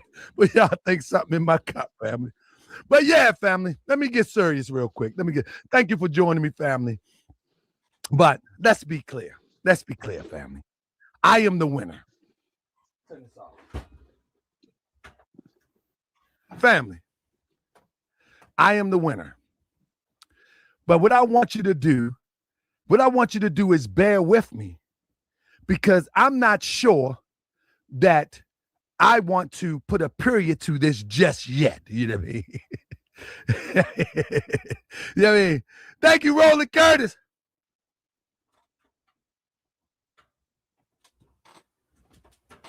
Yeah, I'm not sure because, see, if he would have be quiet and left well enough alone, see, what would have happened now is, let me tell the story first. Family, are y'all ready for this? Now, let me see how many people in the room, family. Let's do a thumbs up. Let's do a thumbs up. Fam, throw me a thumbs up while I look and see how many people in the demonstration, family, so I can break this down to y'all real quick. Now, I ain't gonna be long because I got a part 2. Family, let me show you something. Let me see how many people we got up in here before we get busy. Let me see how many people we got up in here because we about to get busy. All right. First of all, family, listen. Y'all know that I joke around a lot and I play around a lot.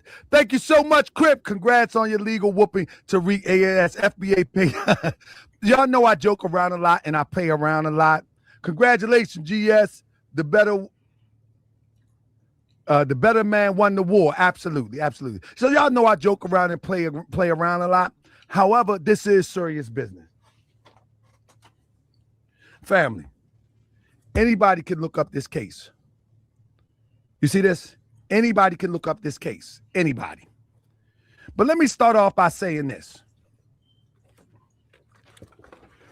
One of the things that Mr. Nasheed did at this case, it really threw me for a curveball. When we read about the story about Marcus Sanders, and Marcus Sanders was seeming to be a double agent, in other words, in the story about Marcus Sanders, it appears that Marcus Sanders was working for the government in an operational sting, where they was going to pick up some work, and when they got the work, they get busted. They take everybody in. Marcus Sanders get the bracelet put on his ankle. One of his co-defendants chooses to snitch. The co-defendant end up getting unlived at a gas station. Marcus Sanders goes on the run. And then when you look into the filing, you find out that Marcus Sanders was a government agent. Marcus Sanders was actually a witness for the government. So it was strange to me when you look at the paperwork, but it is what it is. I say that all to say this. So it wasn't that strange to me when and we're gonna get the transcript too. It wasn't that strange to me when they tried to use the defense that that Sinetta, that all the information that they got from Sinetta. All right. That's what they try to use as a defense. And one of the defense was that they got the information from Sinetta, and Sinetta said it. Let me see. I think it's 38. Sinetta said it, and why didn't I sue Sinetta? And so I said, in fact, I'm of the thought that they're all in it together. Sinetta was able to remove all of his stuff before I could get to him. Once I went online and said something about a cease and desist, Sinetta removed all of the content. But not only did he try to send me at Sinetta, hold on for a second, family. Hold on. They have Sinetta, everything about Sinetta. They know his name, they know his address, they know everything about him. Everything about him. He's on the record. They played Sinetta. Hold up. This is the video. This is the video that they played of Sinetta. Family, work with me 1 second. This is the video that they played of Sinetta, and they was trying to play the whole thing to take the blame off of Tariq Nasheed. Here we go right here. Here's the video right here. This is the video. This is the video. Stop right here. Hold up 1 second. This is the video. Family, this is going to kind of go smoothly in a minute. Watch this. Let me load up just a little sample of it real quick. This is the video. And the reason why I have it, let me show you why I have it. I have the evidence book right here. This is the evidence book. Here is the file. The reason why I have the evidence book. I mean, this is called an exhibit binder. You follow what I'm saying? And this is the video that they wanted to play. It's an hour and a half long video where Sinetta is saying the same thing. So their defense was Sinetta. Sinetta is the one that did it. And they're only repeating what Sinetta said. That was a defense. You hear what I said? Press 7 if you understand what I'm saying, family. Press 7 if you understand what I'm saying. That was the defense that they used at first. And not only, that was one of the defense that they was using for a long time. I mean, but that's not a defense, though. Of course, that's not a defense. But that's what he was using. So first he used Sinetta, right?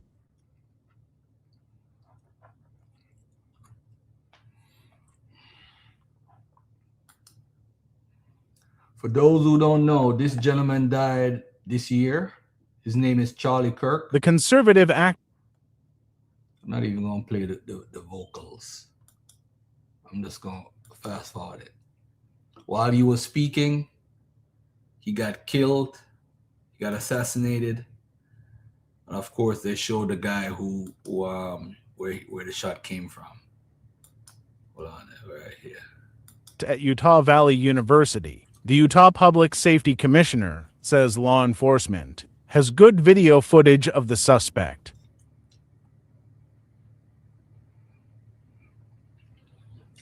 Any comments on Charlie Kirk's death, or are we going to move on?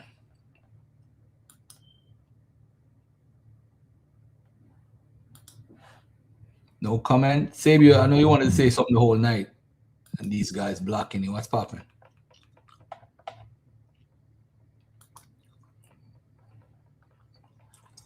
All right. Oh, now he quiet? That don't sound like... I ain't really had too much to say. People been making some good points, but it's just about that whole Tariq Nasheed thing. It's just kind of weird how some people are willing to just accept things and not really challenge why things or question why things have to be different or change from what they have been. I mean, I understand that, as the brother was saying, he has a museum or what he calls a museum. Look, I ain't never seen it. I ain't never been there, so I don't really know what to say about it. And I don't think I want to peruse it because I've heard not too many good things about it. Anyway, it's just crazy that there's so much going on and people aren't really focusing on what we should be doing as a people in 2025, 2026 to better our position. You know, it's weird to me, but I don't know.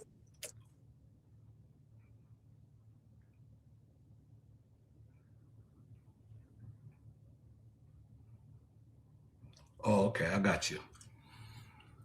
All right. Nicki Minaj. Let's talk about Nicki Minaj a little bit. Now, y'all could cut me off whenever you're ready.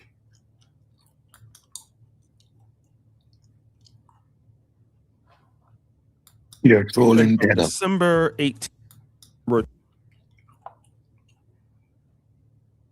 21st, and it was Turning Points USA event.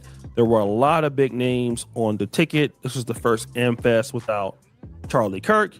And then we had an interesting guest that pulled up. It was Nicki Minaj.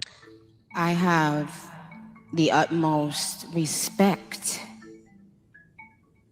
and admiration for our president. Now, this is different coming from Nicki Minaj, to be honest, but this is something that's been happening recently, last few months. As you know, she came in from the UN and she talked about what was going on with the Christians in Nigeria. So this was something that obviously we've seen gradually happening time over time over time over time.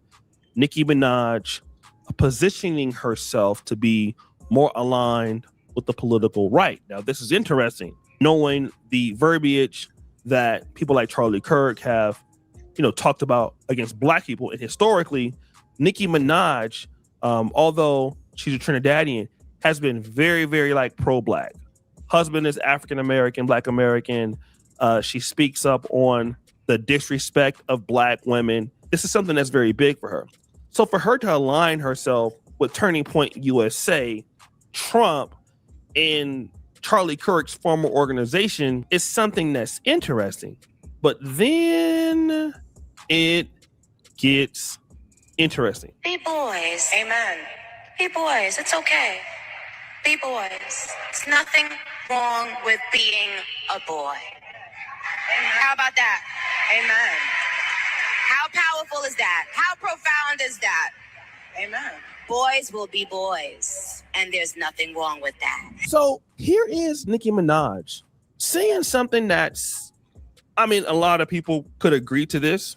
Let boys be boys. Now, she is not talking down on boys who want to be girls, but it is interesting because in this essence, she's not pushing the same agenda that some of the Democrats are agreeing with. Okay. Now, this, however, is offensive, possibly. Now, I do not know a better definition for going out sad than what is happening with Nicki Minaj, especially given the fact that a lot of her LGBTQ supporters are going to watch this. And another thing is the fact that a lot of them are still not going to care. Now, the young lady points out that Nicki Minaj's fans are called the Barbs. And let me just tell you this, guys, and it's very interesting. When Nicki Minaj and Cardi B had a little back and forth a few weeks ago, like last month, and I was covering it, I don't know how many gay black men I saw that were Barb's fans that were like really giving breakdowns, good breakdowns, like historical breakdowns between the beef between the two of them. Like, I was amazed. I even took some of my notes from these guys. I was amazed at the amount of gay black men that follow Nicki Minaj. Now, at the end of the day, Nicki Minaj is not talking down on her fans, but she's saying that it is okay to be a boy. You don't have to change your gender or fluidity, if that's the word you could say, right? But then she also said this. We're not being represented and not being admired for our beauty. If we felt like that as black women, why would we want to do that to other women? Why would we now need to make other people downplay their beauty so that we can feel, no, that's not how it works. I don't need someone with blonde hair and blue eyes to downplay their beauty because I know my beauty. Do you understand? It doesn't bother me that a woman feels and says that she's beautiful. Why shouldn't she feel that? Why have we gotten to a point where certain colors or certain kinds of people have to be afraid of loving themselves and loving the way they look? Like, isn't that wild? Now, Nicki Minaj talks about the fact here, you as a white woman or as a white person should not have to downplay who you are because you can still be beautiful. Because you can still be beautiful, okay? You can still be beautiful. Nothing is wrong with that. Be white. Now, again, I don't necessarily have a problem with that. It does seem pandering. But this is Nicki Minaj, the lady who doesn't stick to her features at all. Nicki Minaj, who has, I don't know how many surgeries, how many blonde hair, wigs we see her with. I mean, we just see Nicki Minaj operating as a person who doesn't love herself in the way that she's saying as a black woman, because seeing Nicki Minaj do everything but look natural. And now she's sticking up for the natural look of somebody else, which is not a problem, but you don't exude this. And now we see the biggest hypocrisy, which is this. Minaj, Cardi B. Okay, Nicki Minaj is causing dads to leave the home. Hold on, I don't think that's a good role model for 18-year-old black girls. I don't think that songs that are talking about like glorifying wet female genitalia. Charlie Kirk. Charlie Kirk himself says he didn't think that Nicki Minaj or Cardi B were good examples for the black community. And don't think that Nicki Minaj didn't hear that, because she did. But why is Nicki Minaj changing her position? Number one, Nicki Minaj has ongoing beefs since COVID with Democrats. You've seen that. She also has vaccine-related claims and questions about spread information. Then there's broader frustration with the Democratic Party and liberal narratives around issues like free speech and trust in institution. And she also believed that her critics were trying to shut her down. She also felt that people in the Biden administration wanted to shut down her tough questions and things like that. So also, though, what's happening is the world is becoming more conservative. And Nicki Minaj is doing the same thing that we've seen everybody else do in the last 10 years. We saw Stacey Dash do it in 2015 with Fox News. We saw Amber Rose do it when Trump got into office. And so Nicki Minaj is doing a rebrand, just like Jeezy went from the snowman trap style guy to in shape Jeezy business guy, marrying Jeannie Mai, getting a broader audience, becoming more mature. And so what Nicki Minaj is betting on, like the young lady said, is she's going to go conservative and she's going to keep all of her fans because her fans love her because of her music, not her political ideologies. And so what she's going to do is cross into a different market. And the reason why is because you just can't BBL and booty clap it up at 40. You just can't do it. So now Nicki Minaj has to rebrand the same way that Kim Kardashian had to rebrand. This is a business move, okay? And so because the world is getting more on the right, and Nicki Minaj may have felt this way the whole entire time, and this is what she can do. This is what's going on. You're going to see a lot of people doing this because people are tired of Democrats. Racism, especially from the white right, is getting out there. You got some blacks now that can come out and monetize the bag. You can take your larger audience with you. They're going to love you anyways. It doesn't matter. But not everybody is okay with it. To who? Let's be clear. This is not some random appearance. This is the same Nicki Minaj who spoke at the United Nations with the Trump White House, has been posting Trump Truth Social screenshots, and is now openly aligning herself with the right-wing political infrastructure. And now she's doing events with the widow of Charlie Kirk, who literally just took over TPUSA after his assassination and is openly promising to fight and expand the movement. A rapper with... What do y'all think about all this craziness? Nobody wants to comment. Nobody want to chime in. All right, let's move to the next topic. Everybody quiet tonight. Y'all got energy only for Tariq Nasheed? I was listening, waiting for my opportunity. I was just listening. Yeah, what she's doing is exactly what the brother's saying, and she's playing into the political climate. And a lot of what she's saying is of what moderates say, right? A lot of what she's saying is just basic common sense. I don't need you to feel inferior for me to feel good about myself, right? So, so a lot of what she's saying is just basic common sense, right? And people moving away from these extreme positions, right? So we're just aligning ourselves with the wave. I mean, it's just not smart business move. In terms of her being really pro-Trump, I don't really think anybody really pro-Trump. It's just there for 4 years, bro.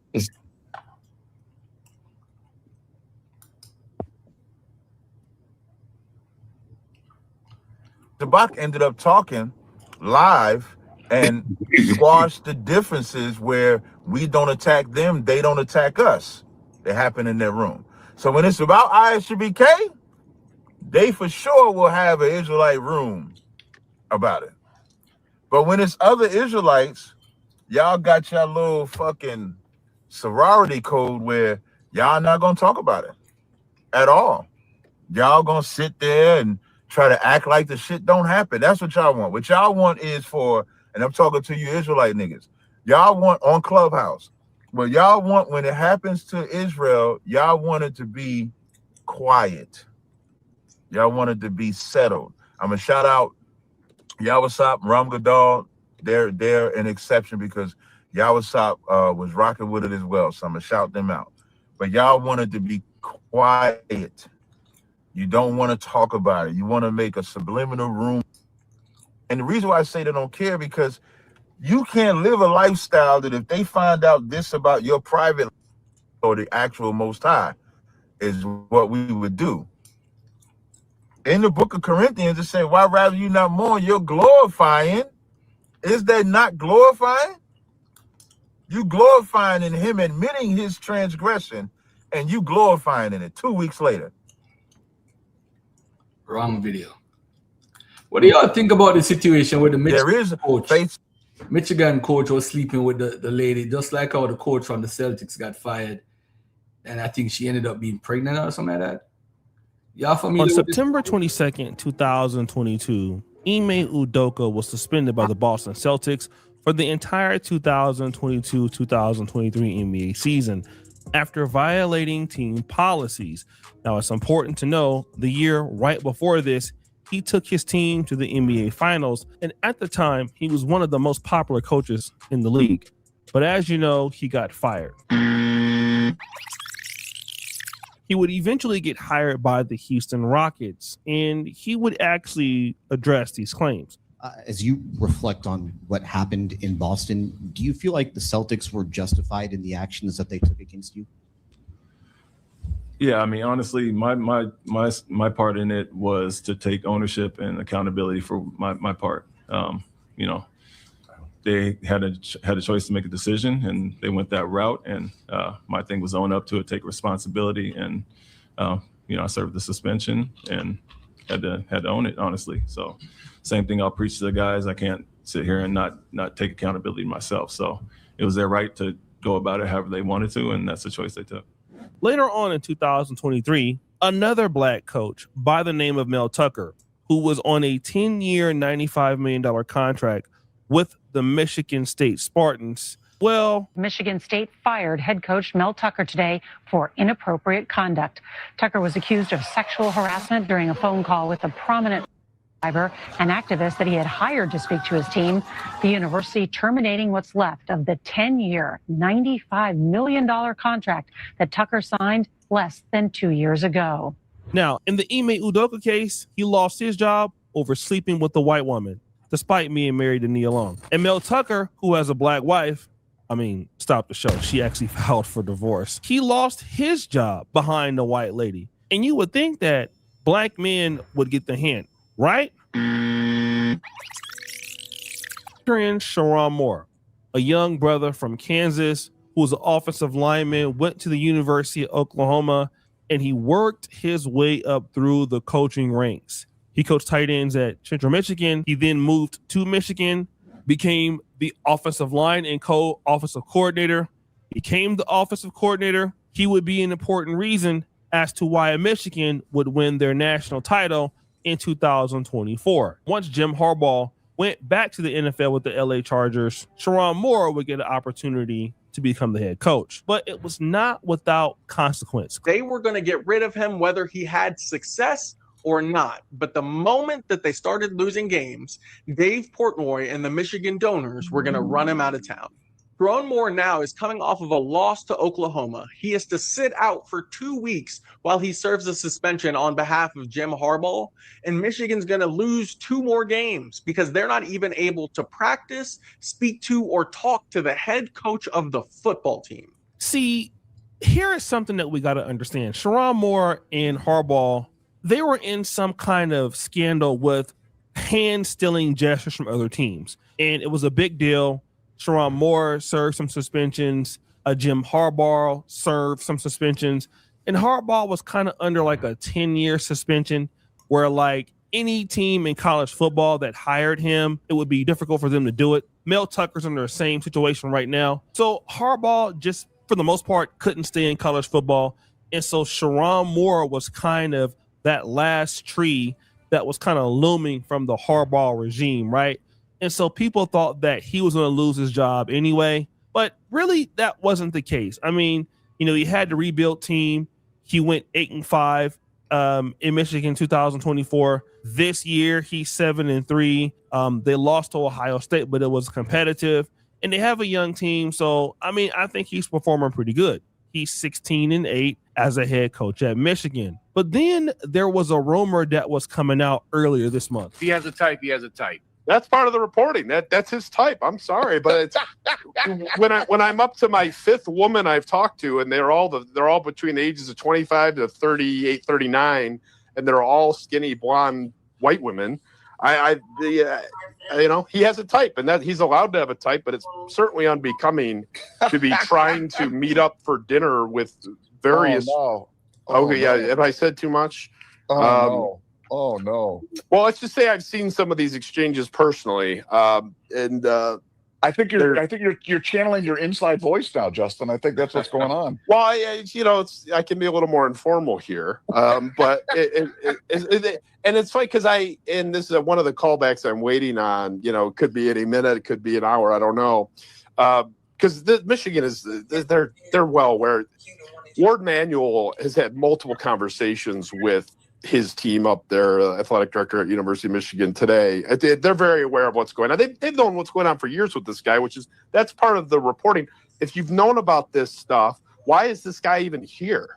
that rumor would actually be true. Come to find out, your boy Sharon Moore had been sleeping or at least trying to date multiple white women, around U of M. And the most important one is this lady, Paige Shiver. Okay. Paige Shiver joined the University of Michigan program in November 2021. She was working as an on-campus recruiting and football operations coordinator on then Jim Harbaugh's staff. All right. She was then promoted to her current role as executive to the head coach in February 2024, shortly after Sharon Moore took over the University of Michigan program. This is important to know. Sharon Moore is married to a white woman by the name of Kelly Moore. They have been married since 2015. So yes, he was married. All right. Now, in the case of the other guys, Mel Tucker and Ime Udoka, both of them were in relationships with black women. But in the case of Sharon Moore, he already had a wife, a white wife.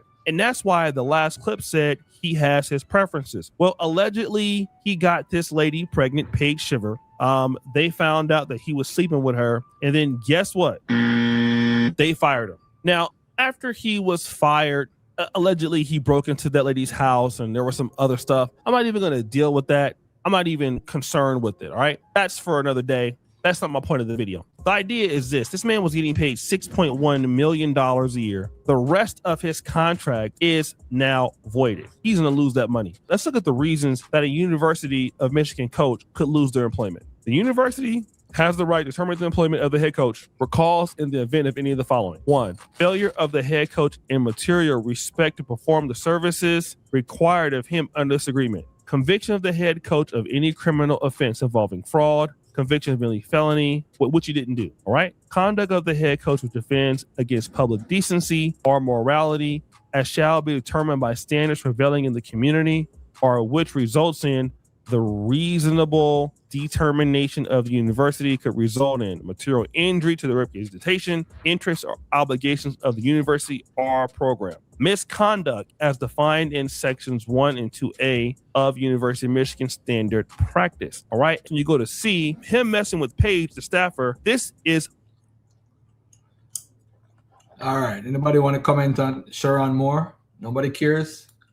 Yeah, again, on September 22nd, yeah, 2022. when you're in certain positions, you just have to, it's just a certain behavior pattern that you have to adopt to. In a position of leadership, that consensual relationship now can turn out to be an abuse of power tomorrow. And this thing about just walking around hitting on everything, listen, you making that amount of money, how your head could even go there, I don't understand. I just don't get it. A man don't think. They don't think, and they don't like to take accountability. They want more than they can handle. I don't even know. $95 million? Crazy. I'd have divorced him too. If I was her, I'd have divorced him too. Shit. Crazy. Your reputation and all that 2025, this Hebrew dressed in all black, like an omen. A superstar within his own community. See if I could do He Captain Tazaryach of ISBK. Everybody and their mama wanted a piece of the Captain Tazaryach in 2020. Let me change this image. I never knew this video existed, that he called out the dude Marquette. He called him out 5 months ago. I never knew that. Save that. So Mika, this is where it all started from. Come on. Okay. Dude. He called out Marquette 5 months ago. Yeah. Wow. The hell. So appreciate that, man. So I want to shout out, I think it's Taharqa. So sometimes, every now and again, I'll catch if I search, because I search my name sometimes to see who talking trash, and sometimes people send videos.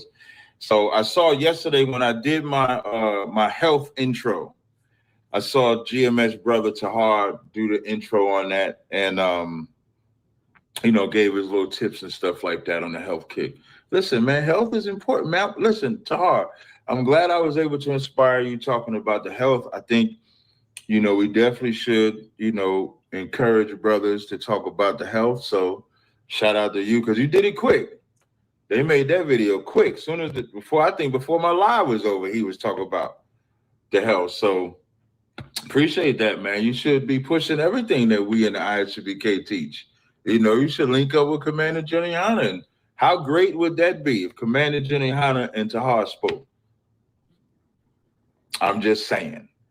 So yesterday, when I did the conversation yesterday about the Saint guy talking about the Israelites, y'all find it interesting that the Saint guy says that we chasing him for clout. But do y'all notice that he keeps talking about the Israelites? Do y'all notice that, or is it just me? Is it just me, or do y'all notice that since last week that I know of, now remember he said that he don't want to debate none of us. And just for the record, and this is also for my GMS brothers, because I think GMS, they watch ISUBK. I know they watch me, and I am ISUBK. I am One West. And so just so y'all can understand, this is not about debating this brother. This is not about, like, just because y'all, and this goes for everybody. This ain't just a GMS thing. This goes for everybody. Now I'm speaking about me and how I was sent and instructed by ISUBK. It's not about debating. It's not about interviews. It's not about none of that. It's really only about one thing. And that one thing is pushing the truth. The truth is the most important thing that can be pushed. It's more important than me. It's more important than Commander Jenny Hanna. It's more important than General Hyman. It's more important than ISUBK. The truth is the most important thing. Where ISUBK comes in and Commander Jenny Hanna comes in is that we are only about the truth. This ain't personal. This ain't emotional. It's damn near like what people can't understand is like when you leave the truth and then we stop dealing with you because you left the truth. People don't understand that because they look at it like relationships. You ever be in a listen, you ever be in a relationship with somebody and then you break up, but then they still expect y'all to be cool after the breakup? That's what people think the truth is. And that's not the truth for me. The truth is not we cool and then you leave the truth and then we still cool because you left the truth. You know why I could be cool with, like, let's say if I was to run into somebody from GMS, run into somebody from HOI, run into somebody from any group, and I'm able to talk with them, sit with them, XYZ, it's because we would never officially join together. It's something where if we meet, only maybe one or two things could happen. Either I could join them or they join me. Same thing with Christians. I could join them, they can join me. Now, of course, I'm not going to join them, but that's just being fair from both sides. Because if the Most High is true and everybody's a liar and these other entities feel they got the truth, those are the only two outcomes. The two outcomes is I join them, they join me, or we stay apart, so technically three. But like, let's say if you joined with me and then you left, I ain't fucking with you no more. If you was my rib and then you left, I ain't fucking with you no more. If you a brother in the school, and if you're a brother or sister in the school and then you left the school, I'm not messing with you no more. Like, and people don't understand that. Be like, why can't you still be cool with them together? And this the question that I say to him. I say to him, bear with me 1 second. I'm just connecting it now. Okay, this is all General Hyman's show again. He was going over, talking about suicide, right? Mm-hmm. Okay, is there scripture against with that woman and get with that man? Where can we get that from? Where can we get that book? Okay, so if this ordinance never changed, who told you? How can we prove? How can we agree that in the book that he changed? So let me set it over. So if it's now from fighting it, not able to talk to them. You just had sex with your sister, didn't you? I don't know. You just had sex. I bet you he just had sex with his sister. Look at him crashing out. Go have sex with your sister, man. Go in that What? No, not in my country. I'm in here like the supreme superior white man, and he can't have it. Look at him in his body. Look at him in his feelings. I'm gonna make a clip out of stupid white man. This is called stupid white man raging. This is called stupid white. Okay, what was the point of that video to show that he Saint Sinner is a scared nigga of Hebrew Israelites. Oh shit. What? So this is 5 months ago. 24,000. Saint Sinner is a scared nigga of Hebrew Israelites. Well, guess what? He came here to seem like he was scared. Yeah, he seemed like he was scared that day they had the conversation, though. Like Tazaryach is such easy work, right? But he knows and picks and chooses who he sits with. So Saints caught him good because again, Tazaryach chooses and picks who he sits with. He's not gonna sit and have a conversation with me. He's not gonna sit and have a conversation. Cedric want the smoke? He talking about he won't sit there and talk to you. You want the smoke, Cedric? Me? Yes. Any day, all day, with everybody. Look at 2 o'clock in the morning, call him now. Like, I stay ready. I always want to fight. Like, let's go. Like, woo. Call up Pastor Bennett. Look at Hello, everybody. Welcome back to the podcast with today's guest. We have a special. Go ahead. Civilization. You finish your point, but thank you. Jesus is the eternal God, God the Son, who humbled himself, as we looked at Philippians chapter 2. I quoted it for you. So he humbled himself and became a human being. As a human being, he died. As a human being, he ascended back to his Father in heaven. That's the mystery of the incarnation. He humbled himself and became a human being. Yes, sir. I heard everything that you said. Good. You said God the Son. Yes. Is God the Son a title in the Bible? Or is the Son of God the title in the Bible? That's used at times, yes. The Son. I've never seen God the Son. I've only seen Son of God. So, would you say that in heaven right now, is Jesus God in heaven right now? Yes, sir, he sure is. So What does Son of Man mean? You haven't seen Son of God. What is Son of Man? Son of Man is worse. Daniel chapter 7. That's the prediction of the Son of Man coming. The Son of Man is worse because to be a son of man, you have to be the son of a man. No, Son of Man contextually agreed across civilization. You finish your point, but thank you. I don't know where you're going. Ezekiel is called Son of Man too. But before we get into the Son of Man argument, you said I'm in a son heaven, of he was man. never he never referred to himself as the Son of Man. You Ezekiel. said in heaven, Jesus is God. Is it the Father sitting on the throne or Jesus sitting on the throne? Nobody's sitting on a throne. There's no throne. That's symbolic language. That's God a is lie. a spirit. And That's as a a lie. spirit, he's not sitting on a throne. That's a lie. No, it's not. It's the truth. In Daniel 7 and 9, it said the Ancient of Days had woolly hair and did sit. He sat on the throne. Yeah, that's and then symbolic the Son of Man language. was presented to him. But I mean, take a look at his God hat is over spirit. there. He clearly doesn't have a body. Understand symbolic language. That's Yes, I why he do. dresses like But that. in heaven, the Lamb presented white boy before said- the man You on didn't the throne. want to understand symbolic Where is language. heaven? Like, I'm just asking like you a that. question. I'm asking you one. Where's heaven? Heaven is where the Lord resides. This Where is is that? hilarious. In heaven. I just answered the Look at that question. No, white where boy is heaven? beside- Was my beside question. Tazaryach. It's a Look at that white boy dimension. beside A Tazaryach. dimension. Yes, Okay. yes. There we go. So So God in is spirit. He's not a physical being. He's not a spirit. Cedric, let me ask you a question, right? Oh, good. Isn't Auburn here a genetic, a specific allele for Auburn here, which is reddish brown here? Does that different specific group carries that through their genetics? Reddish brown. Yeah, it's the isolated gene group is in the Scottish people, right? It's based on a Highland isolation that you get a specific group What of is that? Highland. What is that Tazaryach got right there on his beard? What you got in his beard right there? Is that reddish brownish Auburn here? Isn't that Auburn here? Yeah. Now I don't know if that is dyed or is that because he's a Garfield, what are you Cedric is doing? the worst. Cedric said, I don't know if it's died. Yo, I can't. or you know some of them have breed. Some of them have breeds that come out yellow and red. Oh my God. I got a nephew he's black. Both parents black and he got blonde hair. So what? Some get red hair. So what? Johnny, what are you talking about? We're talking about Auburn here. What are you talking about? I don't know what you talking about. You talking about hair? You want to go take his DNA?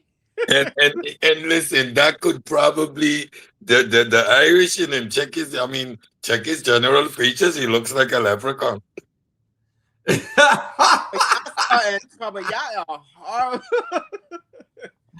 Oh man, but it's facts though. Anyway, he's a spirit. We're all spirits, but we also have flesh. So if it says he sat on a throne, he has to have a physical entity. No, he to doesn't sit on have the to. throne. But don't run from the question. I'm not running. In Revelations, the 4th and 5th chapter. Yeah. It describes the throne that the Ancient of Days is sitting on. It describes the holies. It describes the beasts that scream his name. Holy, holy, holy. They're screaming that to the man sitting on the throne. That is not Jesus Christ. Jesus Christ is the lamb that opens the seal of the book. That's Jesus Christ. So the man sitting on the throne is God, is the Almighty. The one being presented before the throne is the lamb. Body bag. You know what's crazy? So God has a butt. He could sit on a throne. Hello? This is crazy. The lamb with a hoof can open a seal with a hoof. So Or God is that a physical lamb? is for the Father, for God to sit down, literally.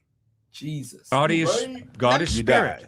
God is spirit. Jesus says very just clear in the died. Bible. You just So died. this whole idea What? that he's sitting on a He throne died. is a responding. symbolic He's clearly picture. alive. It's a symbolic Hey, picture. what he's That's saying all don't even line apocalyptic up with- literature. Why You're did literally Captain taking go on this? apocalyptic He's literature and weird. trying to make a point. So you're literally, saying in heaven, that is so there's silly. I've never heard that from So any there's no commentator voices ever. screaming holy, holy, holy. You're saying that's a lie. No, I'm saying it's symbolic. Symbolic, right? So there's no voice singing that. Isaiah had a vision of God, I and didn't that mention vision was Revelation symbolic. By John. I didn't mention Isaiah. Oh, I really don't care, but the Bible talks because the Bible talks about it. The say let God be true and every man a liar. You lying so far. I'm telling the No, truth. sir, we disagree strongly. You can very disagree. strongly. Don't mean it's true what you're disagreeing about. And you gotta don't have to call me a liar, and I don't have to call you a liar. We can be respectful, If you wanna okay? Take the liar part away. That's fine. Why don't you take it away? Because you're the one who used it. I just said I'll take it away. Good. Bro, So all you're doing Revelation- is debating from authority. All you're doing is debating from the Bible. I want to hear what you have to say about what is Son of Man contextually, who was Jesus Christ outside of the Bible, and what are the claims he made, and what was heaven. I don't think you know an answer to any of these outside of the Bible. I think you just like to quote from authority inside the Bible. And I don't know anybody who debates that way. Not a single person have we met who debates that the way. people who debate that way are people who actually believe in what the Bible says. You know what I'm saying? Like, because the Bible is the ultimate Okay, authority. so when Jesus says I don't he know. is the Hold on, door, but what I'm when he saying says is he's the door, What I'm saying is is that a couple pieces I of don't plywood need. slapped I together? don't need anything extra Is that biblically a to couple prove pieces my of faith. If plywood? I believe Plywood. that No, Bible is answer the my word of question. God. When he says he is the What door, you're saying? what does that mean? Here's what you're saying.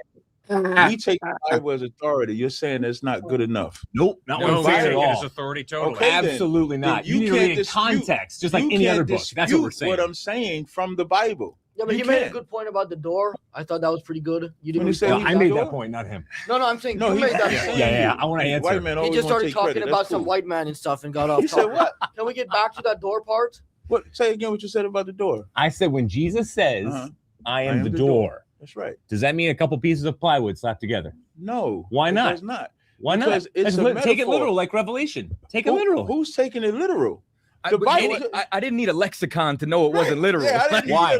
Because Why? Because it's called. So you just interpret any old way you want then? No, you interpret it the way God gives you the interpretation. Christ is also the lamb. I don't think he's a lamb laying on here. Good. Give Hey, sacrifice. now we're getting It's somewhere. called common sense. But in the good. book of Revelations, when he's having the visions, there's some Right. things that are metaphor, there's some things that are literal, there's some things that are not. Good. So when it describes what you're seeing in that crystal, when it describes the Lord's throne, when it describes them screaming his name, the Holy of Holies, and the elders, and them weeping because nobody can open the book, and then the Lamb, which is Christ, comes before it. The point is, the one that's on the throne, even if you made it symbolic, there's still symbolically a power on the throne, and symbolically a man coming before the power of the throne to open up the seals. The one on the throne is not the one, the one in the Lamb is not the one on the throne. The one on the throne is the ultimate power.